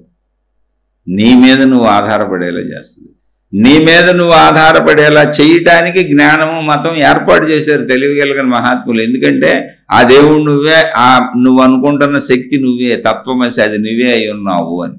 నువ్వు ఏ దేవుణ్ణి ఎతుకుతున్నావో, ఏ ప్రకృతి శక్తుల్ని ఆరాధిస్తున్నావో, నన్ను రక్షించమని కాపాడమని దేన్ని ప్రార్థిస్తున్నావో అది నువ్వే నాయన అని చెప్పారు. అందుకు ఏర్పడిన మనం ఏర్పడినాడిని పట్టుకొని ఏలాడేస్తున్నాం. మానసిక బలహీనతను మించిన దౌర్బల్యము, దౌర్భాగ్యము, అంతకంటే పిచ్చితనము లేదు. మానసిక బలాన్ని ఇవ్వగలిగింది కేవలం జ్ఞానం మాత్రమే. అది అర్థమైతే, అది అవగాహన అయితే చక్కగా ధైర్యంగా బతుకుతావు. లేకపోతే ఇక ఇల్లు సరిగ్గా కట్టుకోలేదు, నా కిటికీ ఇక్కడ సరిగ్గా లేదు, వస్తువులు ఇక్కడ సరిగ్గా లేవు, బరువు ఈ మూల పెట్టాను, బరువు ఆ మూల పెట్టలేదు, నా పేరు సరిగ్గా పెట్టలేదు మా నాన్న, ఈ అక్షరాలు సరిగ్గా లేవంట, నా సెల్ ఫోన్ నెంబర్లో సరిగ్గా లేవు అక్షరాలు, మా ఆవిడ పేరు బాగోలేదు, మా పిల్లల పేర్లు బాగోలేదు. ఇక ఈ దరిద్రానికి అంతు లేదు. ఇక కొన్నాళ్ళకి శరీరానికి కూడా వాస్తు శాస్త్రం చెబుతారు. ఎక్కడ ఎంతెంత సైజులు పెంచాలి, అంతెంత తగ్గించాలి, ఎక్కడ ఎంతెంత బరువు ఉండాలి, ఏంటి శరీరంలో నీ మాంసం. అప్పుడు అది పాటిద్దాం. ఎందుకంటే పిచ్చోళ్ళం అయిపోతున్నాం రోజు రోజుకు ముందుకు వెళ్ళిపోతే. మానసిక బలహీనతే పిచ్చండి, భయం. అది ఇది ఎవరు కొట్టదో తెలుసా? అత్యాశ, దురాశ, కోరికలు, నిరంతరం నేను బాగా బతికేయాలి, డబ్బు కావాలి అన్నోళ్ళు పరాధీనతలో ఉంటారు. ఎప్పుడు దేనొక దాని మీద ఆధారపడతారు. పారాసైట్స్ అంటారు చూడండి, అంటే ఇంకో దాని మీద, పరాన్న జీవులు ఇంకో దాని మీద ఆధారపడతాయి. అలా మనం ఏదో ఒక నమ్మకం, ఏదో ఒక విశ్వాసం, ఎవడో ఒకటి చెప్పింది ఏదో ఒక దాని మీద ఆధారపడి బతుకుదామని అనుకుంటాం. అది నమ్మకమే తప్ప అది బతికించదో. నీ దగ్గర ఉన్న కొంచెం కూడా ఆడు లాక్కుంటాడు. నువ్వే సరిపోదలేదని ఏడుతుంటే మళ్ళీ నీకు ఇవన్నీ చెప్పాడు, ఫీజు తీసుకుంటాడు నీ దగ్గర. అది మరి ఆశ ఉన్నోడు ఎప్పుడు మోసపోతాడు. లోభికి ఖర్చు ఎక్కువ. ఇవన్నీ పెద్దలు చెప్పారు, కానీ ఆ గుణం పోదే. ఆ గుణాన్ని పోగొట్టుకోవడానికే జ్ఞానం సార్. ఏ సాధనలైనా చేయండి సార్. అసలు ఇవన్నీ ఎందుకు? బేసిక్ ఒకటే. అది ఏ మతమైనా, ఏ విధానమైనా, ఏ పద్ధతి అయినా, ఏ సాధన అయినా ఎందుకు అంటే ఎక్కడైనా సరే మానవ జాతి వరకు తీసుకుంటే మనిషి మంచిగా ఉండాలి. మంచిగా ఉండకపోతే ఏమవుతుంది? నీకు నష్టం, నీ పక్కన వాళ్ళకి నష్టం. మంచిగా ఉండాలి అనేది ధర్మం. సింపుల్. అది నువ్వు ఇతరులకు హాని చేయకూడదు, నువ్వు సుఖంగా ఉండాలి, సుఖంగా బతకని. ఏమన్నాళ్ళు ఆయువు ఇచ్చింది ప్రకృతి. ఆయువు మన చేతిలో లేదు, పుట్టుక మన చేతిలో లేదు, మరణం మన చేతిలో లేదు. మధ్యలో జీవితంలో జరిగే అనేక సంఘటనలు మన చేతిలో ఉండవు, నియంత్రణలో వెళ్తాయి. మన జీవితం మొత్తం మీద ఒక 5% 10% మాత్రమే మన ఆధీనంలో ఉంటుంది, మనం చేయగలిగినట్టుగా ఉంటుంది. మిగిలిందంతా ఆటోమేటిక్గా అదే సాగుతూ ఉంటుంది. కాబట్టి మొత్తం సాధనలన్నీ ఎందుకు అంటే మనోబలాన్ని పెంచుకొని జ్ఞానం ద్వారా మంచిగా జీవించడానికి. కాబట్టి ఇప్పుడు నీలో గుణమార్పు వచ్చి నీలో చెడిపోయి నువ్వు మంచిగా జీవించేది ఏదైనా, అలా నిన్ను జీవింపజేసేది ఏ సాధనైనా మంచిదే, ఏ మతమైనా మంచిదే, ఏ మార్గమైనా మంచిదే, ఏ దేవుడైనా మంచిది. కానీ మనకి ఇప్పుడు ప్రాబ్లం ఏంటి? ఏది మంచిదని ఎందుకు అడుగుతాం, ఏది మంచిదని ఎందుకు వెతుక్కుంటామంటే ఏ మతాన్ని, ఏ దేవుణ్ణి, ఏ గురువుని అనుసరిస్తే ఎక్కువ మహిమలు జరిగి, ఎక్కువ రక్షణ జరిగి, ఎక్కువ డబ్బులు వచ్చి, నా అనారోగ్యాలన్నీ పోయి, నా కష్టాలన్నీ పోయి నాకు ఎక్కువ లాభం వస్తుంది. ఒక మాటలో ఎక్కువ లాభం ఎక్కడ వస్తుంది? ఎక్కువ లాభం ఎక్కడా రాదు. అసలు నువ్వు గమనిస్తే మొత్తం మతాలు, మార్గాలు, గురువులు, గ్రంథాలు అన్నీ నీ మీద బతుకుతున్నాయి. నువ్వు ఇచ్చేటువంటి దక్షిణల డబ్బుల మీద, నువ్వు ఇచ్చే డొనేషన్ల డబ్బుల మీద ఇవన్నీ బతుకుతున్నాయి. అంత కామన్ సెన్స్ ఉపయోగించేటువంటి ధైర్యము, దమ్ము కూడా మనకు లేదు. మనం ఇచ్చేటువంటి చిల్లర మీద ఇవన్నీ బతుకుతున్నాయి అనేటువంటి దమ్ము, ధైర్యం లేదు. అయితే ఇవ్వటం తప్ప అంటే తప్పే కాదు. జ్ఞానం చెప్పేటప్పుడు మీరు వాళ్ళు జ్ఞానం చెబుతున్నారు కదా, కుటుంబాలు పెట్టుకొని ఏదో చేస్తే మీరు వాళ్ళు ఎలా బతకాలి, వృత్తి వ్యాపార ఉద్యోగాలు చేసేవాళ్ళు అవి చేయలేరు కదా. కొంచెం ఏదన్నా వాళ్ళు బతకడానికి ఆధారం ఇవ్వండి. కానీ ఆ బతుకు తెరువుకు మాత్రమేను నిజమైనటువంటి జ్ఞాని ఎవరో కూడా తనకు అవసరమైనటువంటి శరీరానికి అవసరమైనటువంటి ఆహారము తప్ప నిన్ను ఏమీ కోరడో, లగ్జరీలు అనుభవించడో అలా నిజమైన మహాత్ముల్ని గుర్తించండి అని శాస్త్రాలు కూడా చెప్పినాయి. మనం గుర్తించంగా లగ్జరీలు చేసేవాడే మనకు గొప్ప గురువు.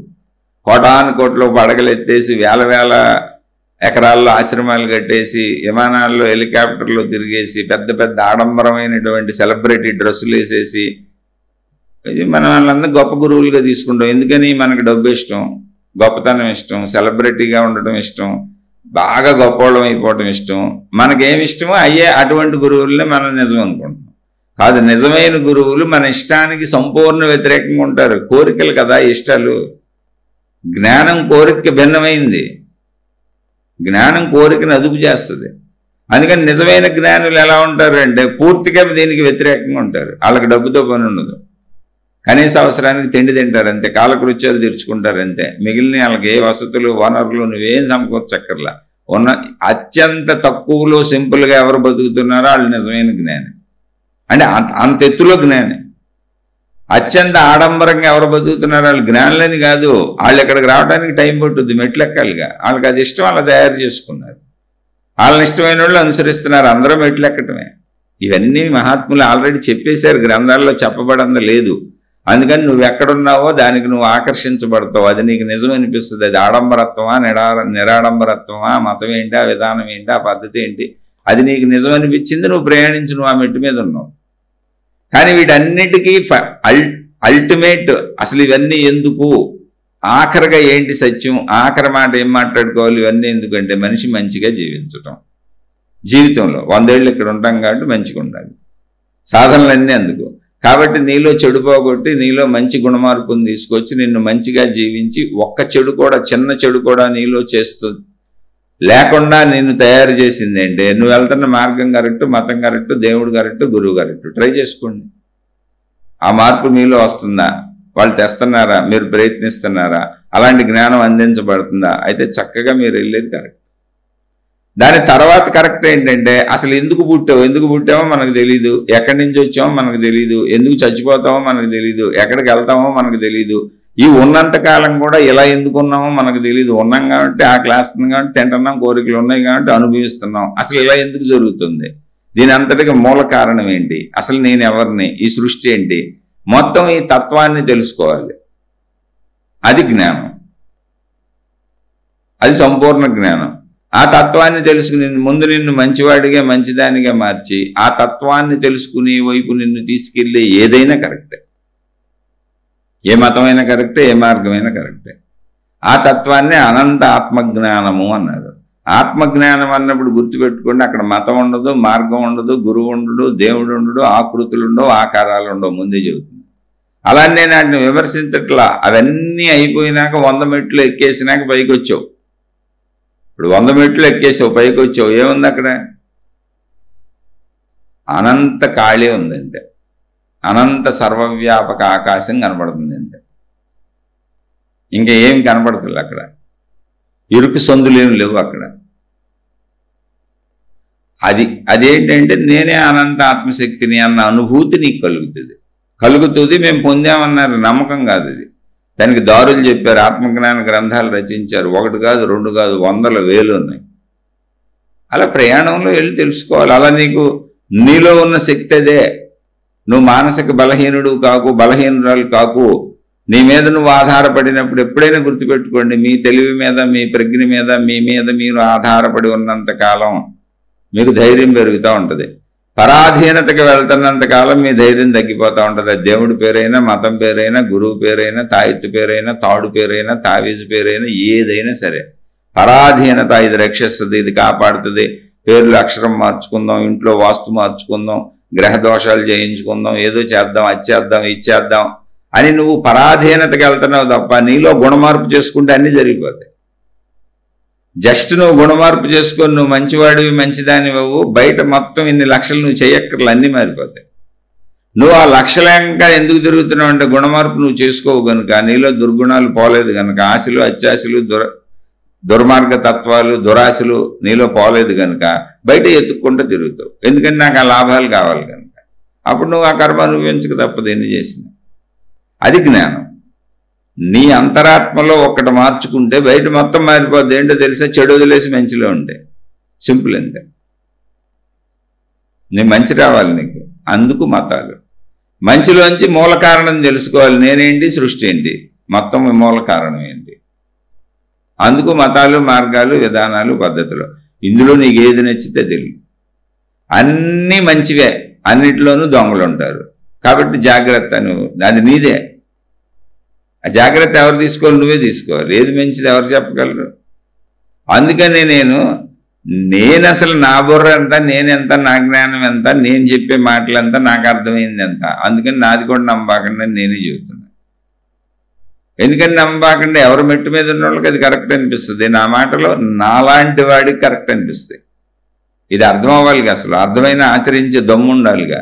అసలు దేని మీద ఆధారపడకుండా నా మీద మాత్రమే నేను ఆధారపడతాను, నా మానసిక బలంతో, నా జ్ఞాన బలంతో, నా శారీరక బలంతో నేను జీవిస్తాను, నాకెవ్వరూ ఏమీ చేయక్కర్లేదు అంటే మనుషులని కాదు. వాస్తుకు భయపడను, జాతకాలకు భయపడను, జ్యోతిష్యాలకు భయపడను, దెయ్యాలకు భయపడను, భూతాలకు భయపడను, నేను ఎటువంటి నెగిటివ్ థాట్స్ చేయను, ఎటువంటి వాటికి భయపడను, నేను ఉన్నది ఉన్నట్టుగా ఇలా జీవిస్తానని దమ్ము ధైర్యం ఉంటేనే జ్ఞానం వస్తుంది. జ్ఞానికి ఆ దమ్ము ధైర్యం ఉంటుంది. అది జ్ఞానం అంటే. అది కాదు నాకు అన్ని లాభాలు కావాలి, అమ్మో బాబోయ్ నిజమే ఇవన్నీ ఉన్నాయి, గ్రహాలు ఉన్నాయి, గోళాలు ఉన్నాయి, తాళ్ళు ఉన్నాయి, తాయెత్తులు ఉన్నాయి, నరదిష్టులు ఉన్నాయి, అబో 100,000 కోట్లు ఉన్నాయి ఆ పేర్లు చెప్పాలంటే.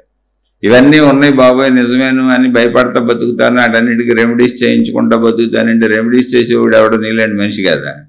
ఆడ ఆకాశం నుంచి చూడు వచ్చాడా, ఆడు నీ మీద బతుకుతున్నాడు. సింపుల్. అలానే అలా బతికేవాళ్ళు నేను తప్పట్లా. నువ్వు ఎక్కడున్నావు అది నమ్ము. నాకు ఎవరితో ఏ విరోధం లేదు. నాకు అసలు ఎవరితో ఏ విరోధం లేదు, ఎవరితో ఏ ప్రేమ లేదు. నాకు అర్థమైంది, నేను మాట్లాడుతున్నా, చెబుతున్నా. అది కూడా కొంతమంది వింటున్నారు. కాబట్టి మీకు దమ్ము ఉంటే, మీకు ధైర్యం ఉంటే, మీ మీద మీరు నిలబడగలిగితేనే మీకు ఆత్మజ్ఞానం అర్థమవుతుంది, ఆత్మజ్ఞానం తెలుస్తుంది, ఆత్మజ్ఞాన స్వరూపులు అవ్వగలుగుతారు. ఆ లేనోడు లేనట్టు ప్రయాణించడం ఇంక చేసేది ఏముంది? ఏ మార్గం మంచిదో ఏదో నీ మనసుకి ఏది ఉంటే అది పట్టుకెళ్ళి అన్నీ మంచియే. ఆఖరికి నువ్వు ఇక్కడికి రావాలి. ఎక్కడికంటే నీ మీద నువ్వు ఆధారపడాలి. ఎవరు మంచిగా ఉండగలుగుతారో తెలుసా? తన శరీరం అదుపులో ఉండి, తన ఇంద్రియాల అదుపులో ఉండి, తన జ్ఞానంతో తనను చూసుకుంటూ నేను తప్పు చేయకూడదు అనే దమ్ముతో, ధైర్యంతో తనను తాను అదుపు చేసుకోగలిగినటువంటి ధీరుడు మంచిగా జీవిస్తాడు. ఆ ధీరత్వం లేదు. ఎదుటోడు విమర్శిస్తాడు, ఆడు తక్కువ అంటాడు, ఈడు ఎక్కువ అంటాడు, నేనే గొప్ప అంటాడు. తెలివిగా ప్రయత్నించుకుంటూ ఉంటాడు. కీర్తి ప్రతిష్టలకి, డబ్బుకి, అన్నిటికీ ప్రయత్నించుకుంటూ మళ్ళీ నేను మహాత్యాగిని అని చెప్పుకుంటూ ఉంటాడు. అలా బోల్డ్ మంది ఉంటారు ప్రపంచంలో, స్త్రీలు పురుషులు అందరూ. చెప్పాక అన్నీ మంచివే, అన్నిటిలో దొంగలు ఉంటారు. నువ్వు దొంగవైతే నీకు దొంగలే ఇష్టం అవుతారు. నువ్వు మంచివైతే, నువ్వు మంచోడు అయితే, నువ్వు మంచిదానివైతే నీకు మంచి ఇష్టం అవుద్ది. ఇది రెండూ నీకు తెలిసేలా లోపల అంతర్గతంలో జ్ఞానశక్తి నీకుంది. ప్రతి మనిషికి అది పెట్టబడింది. కాబట్టి ఏది కరెక్ట్ అని పేరుని అడగండి. ఎందుకంటే ఆ పేర్లు కూడా నేను చదవలే. ఎందుకని? వాళ్ళందరూ మంచోళ్లే. ముందు ఏది ఏర్పాటు చేయబడిందో మంచితోనే ఏర్పాటు చేయబడింది, కానీ దాంట్లోకి దొంగ దూరాడు. ఇప్పుడు చూడండి, మనం ఇల్లు కట్టుకుంటాం, పెట్టుకుంటాం, వస్తువులు పెట్టుకుంటాం, ఎలికలు దూరిపోయి అన్ని కొరికేసి పాడు చేసేస్తుంటాయి. వాటికి తెలియదు పాపం కొరకూడదని ఏం తెలుసు. ఇప్పుడు బయట బండి ఏదో పెట్టుకుంటే బండి వైర్లన్నీ కొరికేసినాయి, మోటార్ సైకిల్. కార్లు పెట్టుకుంటే కార్లు వైర్లు కొరికేస్తున్నాయి, ఏమో లక్షలు ఖరీదు. వాటికి తెలియదుగా పాపం, కొరకటం ఎలికి లక్షణం. అలా ఇంట్లో సామాన్లు కొట్టేస్తాయి, కొరికేస్తాయి, అది తెలియక చేస్తుంది ఎలుకి. కానీ ఇక్కడ తెలిసి దూరి ఇందులో దూరిపోయిన ఎలుకలు ఉన్నాయి, దొంగ ఎలుకలు అవన్నీ. అవి మతాన్ని పాడు చేస్తాయి, మార్గాన్ని పాడు చేస్తాయి, దేవుణ్ణి పాడు చేస్తాయి. ఎందుకంటే వాటికి పాపం కాంక్ష. అలా మనిషిలో ప్రతి ఒళ్ళు అది ఉంటుంది. కాబట్టి నువ్వు ఏ మార్గం కరెక్ట్ కాదు, మీ బుర్ర ఉపయోగించి ఏ మార్గం కరెక్టు, ఏ మతం కరెక్టు, ఏ విధానం కరెక్టు, ఏ సాధన కరెక్టు కాదు. నువ్వు మారగలవా లేదా, మారే దమ్ము నీకుందా లేదా, నీలో చెడుని పోగొట్టుకోగలవా లేదా, ఆ దమ్ము నీకుందా లేదా, చెడు నీకు తెలియదా, నీ లోపల చెప్పట్లేదా. ప్రతి మనిషికి తను ఏదైనా చేసేటప్పుడు లోపల చెప్పుద్ది ఇది చెడు అని. నువ్వు నీకున్న డబ్బుతో సరిపెట్టుకొని బతకగలిగినటువంటి దమ్ము ధైర్యం నీకుందా లేదా.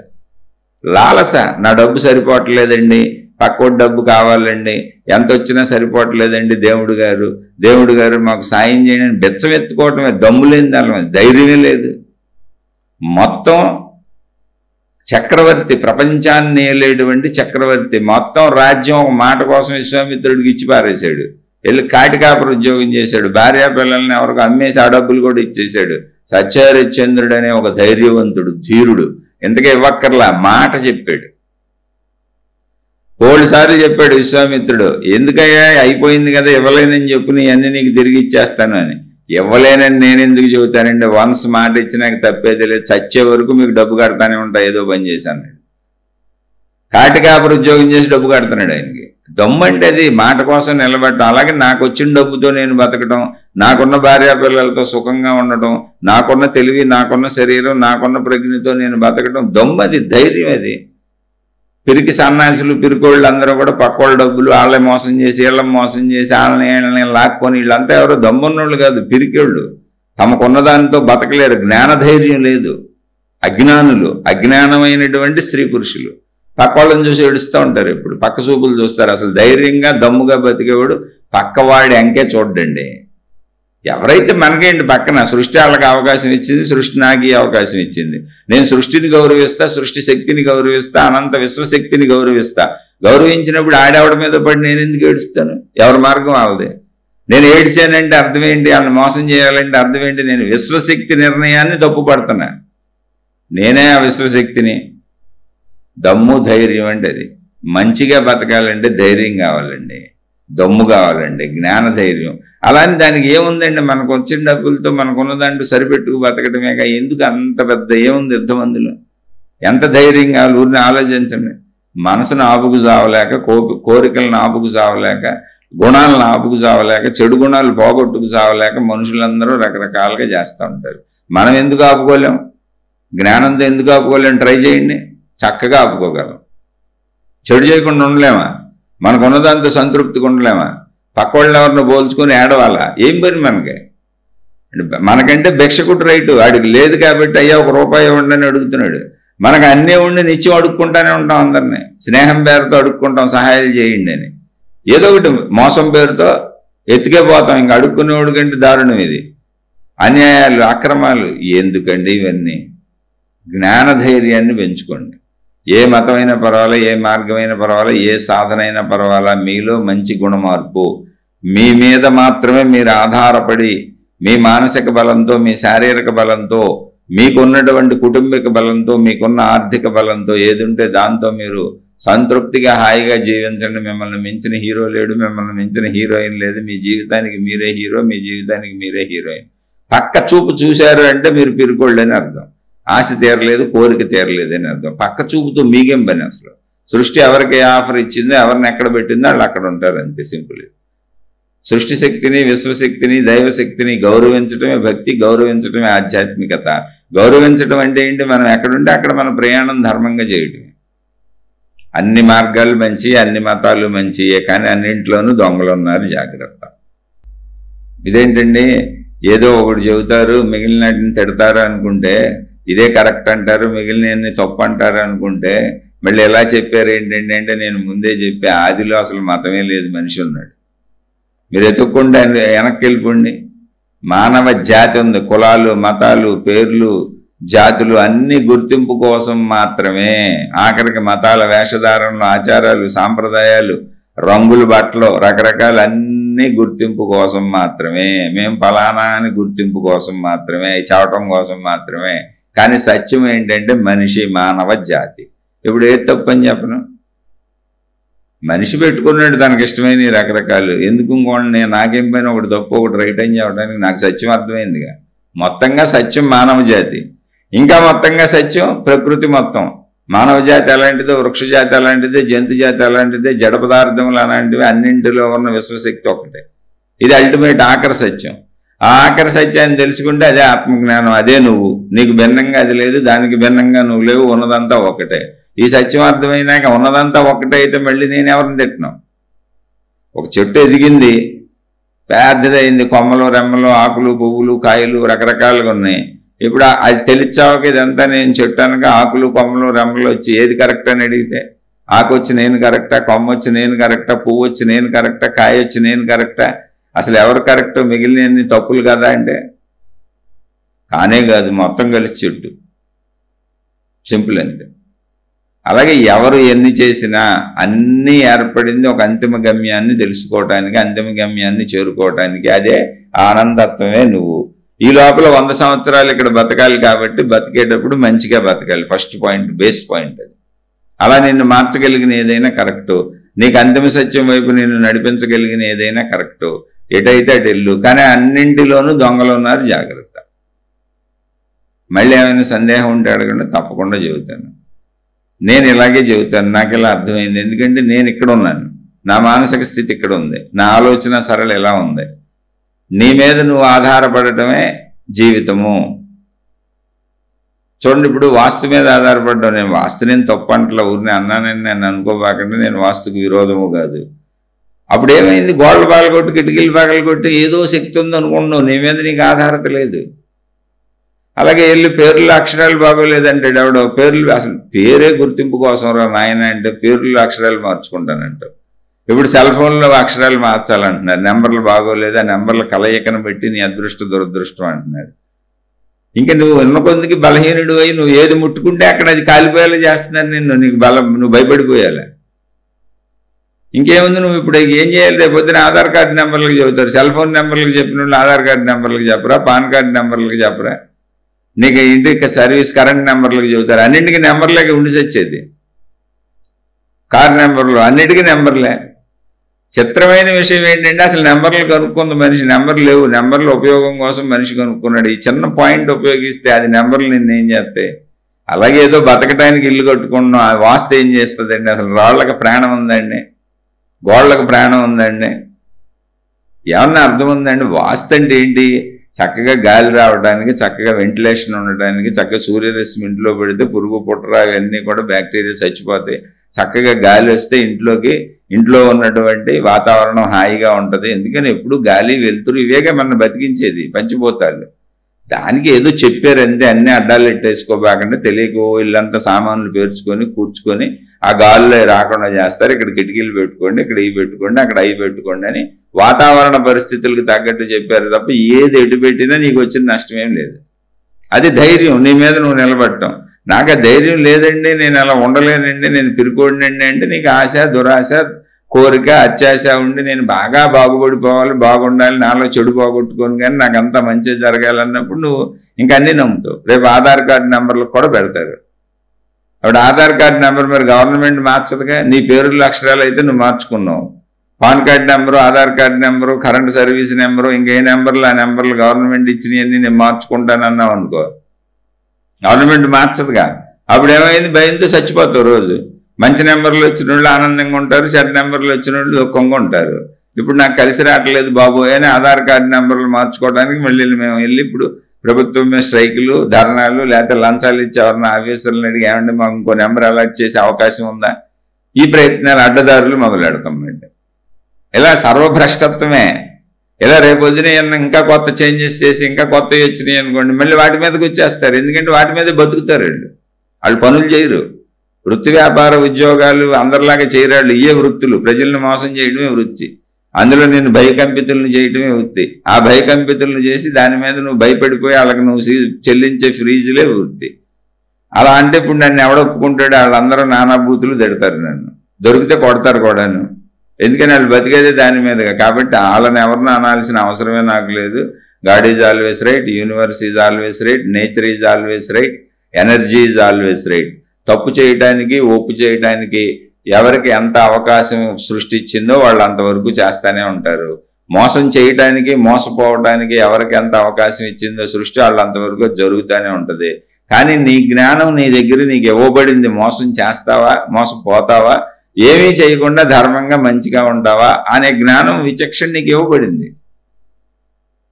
అదే ఆధ్యాత్మికత చెప్పుద్ది, నాయన మోసం చేయకు, మోసపోకు. ధర్మము అంటే అది, మంచిగా బతుకు. ఆ జ్ఞానాన్ని నేను నీకు అందిస్తానని ఆధ్యాత్మికత వచ్చింది. అనేక మంది అలా బతికినటువంటి మహాత్ములు అనేక జ్ఞాన గ్రంథాలు రచించారు. వాళ్ళు ఎవరు ఇలాంటి పిచ్చి పిచ్చి విషయాలు చెప్పలేదు. నీ మీద నువ్వు నిలబడు, నీ జ్ఞానం నీ గుణమార్పు చేసుకుంటే నువ్వే దేవుడు అన్నారు. అసలు నీకు దేవుడు అవసరం కూడా లేదు నాయనా, నువ్వే దేవుడివి. తత్వమసి, తత్వమసి, అది నీవే అయి ఉన్నావు. అహం బ్రహ్మస్మి, నేనే ఆ బ్రహ్మమును. అయం ఆత్మా బ్రహ్మ, ఆ ఆత్మస్వరూపమైన బ్రహ్మమును నేనే. సత్యం జ్ఞానం అనంతం బ్రహ్మ, సత్యమే, అదే సత్యము, అదే జ్ఞానము, అదే అనంతము. బ్రహ్మము అదే బ్రహ్మము. బ్రహ్మము ఎంత అంటే అది అనంతము. మరి జ్ఞానం అంటే ఏంటి? బ్రహ్మమే జ్ఞానము, నీలో ఉన్న జ్ఞాన రూపమే బ్రహ్మము. మరి సత్యం అంటే ఏంటి? నీలో ఉన్న జ్ఞానమే సత్యము. నీకు సత్యము సరిగ్గా అర్థమైతే అదే బ్రహ్మము. సత్యాన్ని సరిగ్గా అర్థం చేసుకో, ఉన్న సత్యాన్ని ఉన్నట్టు తెలుసుకో. ఏంటి ఉన్న సత్యం? నువ్వు మనిషివి, నువ్వు మతం కాదు. సింపుల్, ఎంత అయిపోయింది. మతం ఏర్పాటు చేసుకుంది, మనుషులు ఏర్పాటు చేశారు. కులం మనుషులు ఏర్పాటు చేశారు. నేను మనిషిగా పుట్టించింది సృష్టి. విశ్వశక్తి సత్యం ఏంటంటే నువ్వు మనిషివి.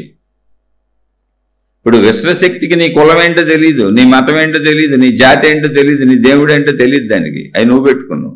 నువ్వు మనిషివని తెలుసు. కాబట్టి మనిషిగా నీకేం కావాలో అవన్నీ సమకూరుస్తానే ఉంటుంది విశ్వశక్తి.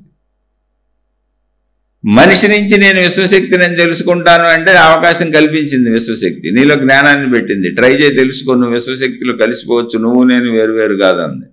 నువ్వు అనంత ఆత్మస్వరూపుడుగా విశ్వశక్తిలో విలీనమైపోయేటువంటి అద్భుత జ్ఞానాన్ని నీలోనే పెట్టింది. నువ్వు నిన్ను పరిశోధించుకుంటే నువ్వు అందులో లీనమైపోవచ్చు. ఆ ఛాన్స్ ఇచ్చింది. ఇక మీ ఇష్టం. అర్థం కాకపోతే మళ్ళీ చెబుతాను, చక్కగా ప్రశ్న వేయండి.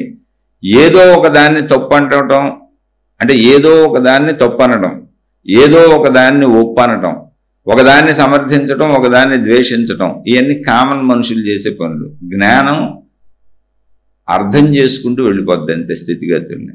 జ్ఞానంలో సర్వం ఏకత్రమైపోయి ఏకత్వమే ఉంటుంది. అక్కడ భిన్నత్వం ఉండదు. అసలు భిన్నత్వం అట్టడుగు స్థాయిలో ఆ మొదటి మెట్టు రెండో మెట్ల మీదే ఉంటుంది.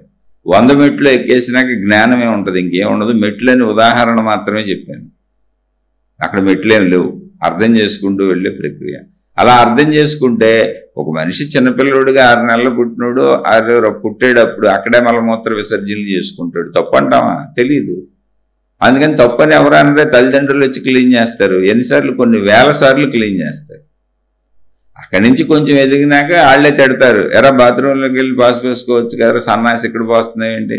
బాత్రూంలోకి వెళ్ళి యూరిన్ అక్కడ పోయి మలమూత్ర విసర్జనలకు టాయిలెట్ ఉంది, అక్కడికి వెళ్ళి నేర్పుతారు. చేయకపోతే తిడతారు. అప్పుడు తప్పు అయింది. ఆ స్థితి వచ్చినాక తప్పు అయింది. అలా ఒక్కొక్క స్థితిలో ఎదుగుతూ ఉంటే మనిషి ఎదుగుదలలో అనేకం తెలుస్తూ ఉంటాయి. కానీ ఎదిగే వరకు ఏదికది కరెక్టే కదా. అందుకని ఏది తప్పు ఏది రైటు. పసిబిడ్డ తన పక్కలో మలమూత్ర విసర్జన చేశాడు, అదే 10 ఏళ్ళు వచ్చినోడు చేయకూడదు. బాత్రూమ్ ఉంది, వెళ్ళాలి. వాడికి ఇంగిత జ్ఞానం తెలుసు, పెరిగింది, చెబుతుంటే అర్థమవుద్ది.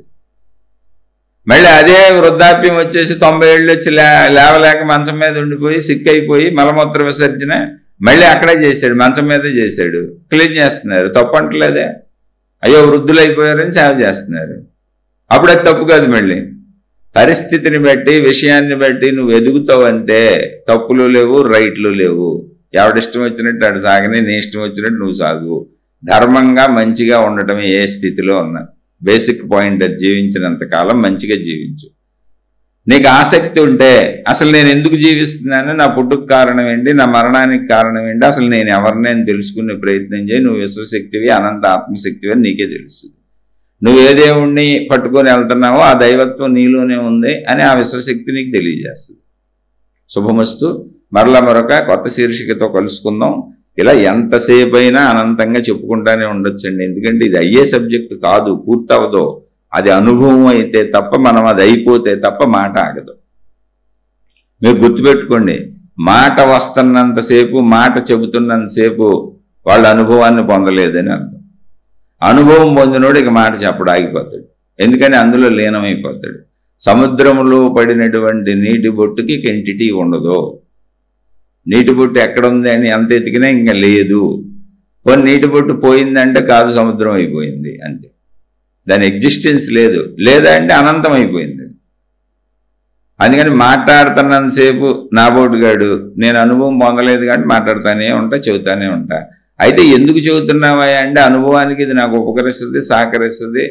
చక్కగా నేను కొంచెం కాసేపు సత్కాలక్షేపం, జ్ఞాన కాలక్షేపం, మళ్ళీ ఇవన్నీ మీకు చెప్పడానికి నేను ఆలోచించుకొని నా లోపల ఒక మదనం జరిగి చక్కగా అవన్నీ లోపల భావాలు వస్తున్నప్పుడు నాకు ఇదొక జ్ఞాన తపస్సుగా ఉంటుంది, వాక్ తపస్సుగా ఉంటుంది. ఒక గంట సేపు మీతో పాటు నేను ఇది మీకు చెప్పాలంటే నేను అలా కూర్చొని చక్కగా అదంతా ఆలోచించుకుంటా లోపల నుంచి వస్తున్నప్పుడు నేను కూడా వింటా ఉంటాగా. కాబట్టి నాకు జ్ఞాన కాలక్షేపం, ఆధ్యాత్మిక కాలక్షేపం, ఆత్మ కాలక్షేపం, ఆ కాలక్షేపంతో ఖచ్చితంగా ముందుకెళ్తాను నేను. అదే మననమవుతుందిగా నాకు. ఇంకొక అడుగు ముందుకే తీసుకెళ్తుంది. ఎవరికైనా మీకు కూడా ఉపయోగపడి మీరు కూడా ముందుకెళ్తే మహదానందం. ఉపయోగపడకపోతే ఒకవేళ నేను తప్పు చెప్పాను అనిపిస్తే నేను ముందే చెబుతున్నా, సామాన్యుణ్ణి, నేనెంత, నా తెలివెంత, ఈ విశ్వంతో పోల్చుకుంటే నా ప్రజ్ఞ ఎంత. కాబట్టి మీరు నన్ను విమర్శించాల్సిన అవసరం లేదు, తిట్టాల్సిన అవసరం లేదు. శుభమస్తు. మీకు, మీ కుటుంబ సభ్యులకు మేలు చేకూరుగాక. మరలా మరొక కొత్త శీర్షికతో కలుసుకుందాం. మీ అభిప్రాయాలను కామెంట్ల రూపంలో తెలియచేయండి. మీ సందేహాలను ప్రశ్నల రూపంలో అడిగే ప్రయత్నం చేయండి. నేను చెప్పినవి నా సొంత విశ్లేషణలు. ఏమన్నా తప్పు ఉన్నా, పొరపాటు ఉన్నా నేను ఒక సామాన్యుణ్ణి, దయించి నన్ను క్షమించి వదిలేయండి. మంచి ఏమన్నా ఉంటే తీసుకొని మీ జీవితంలో ఆచరించుకోండి. శుభమస్తు.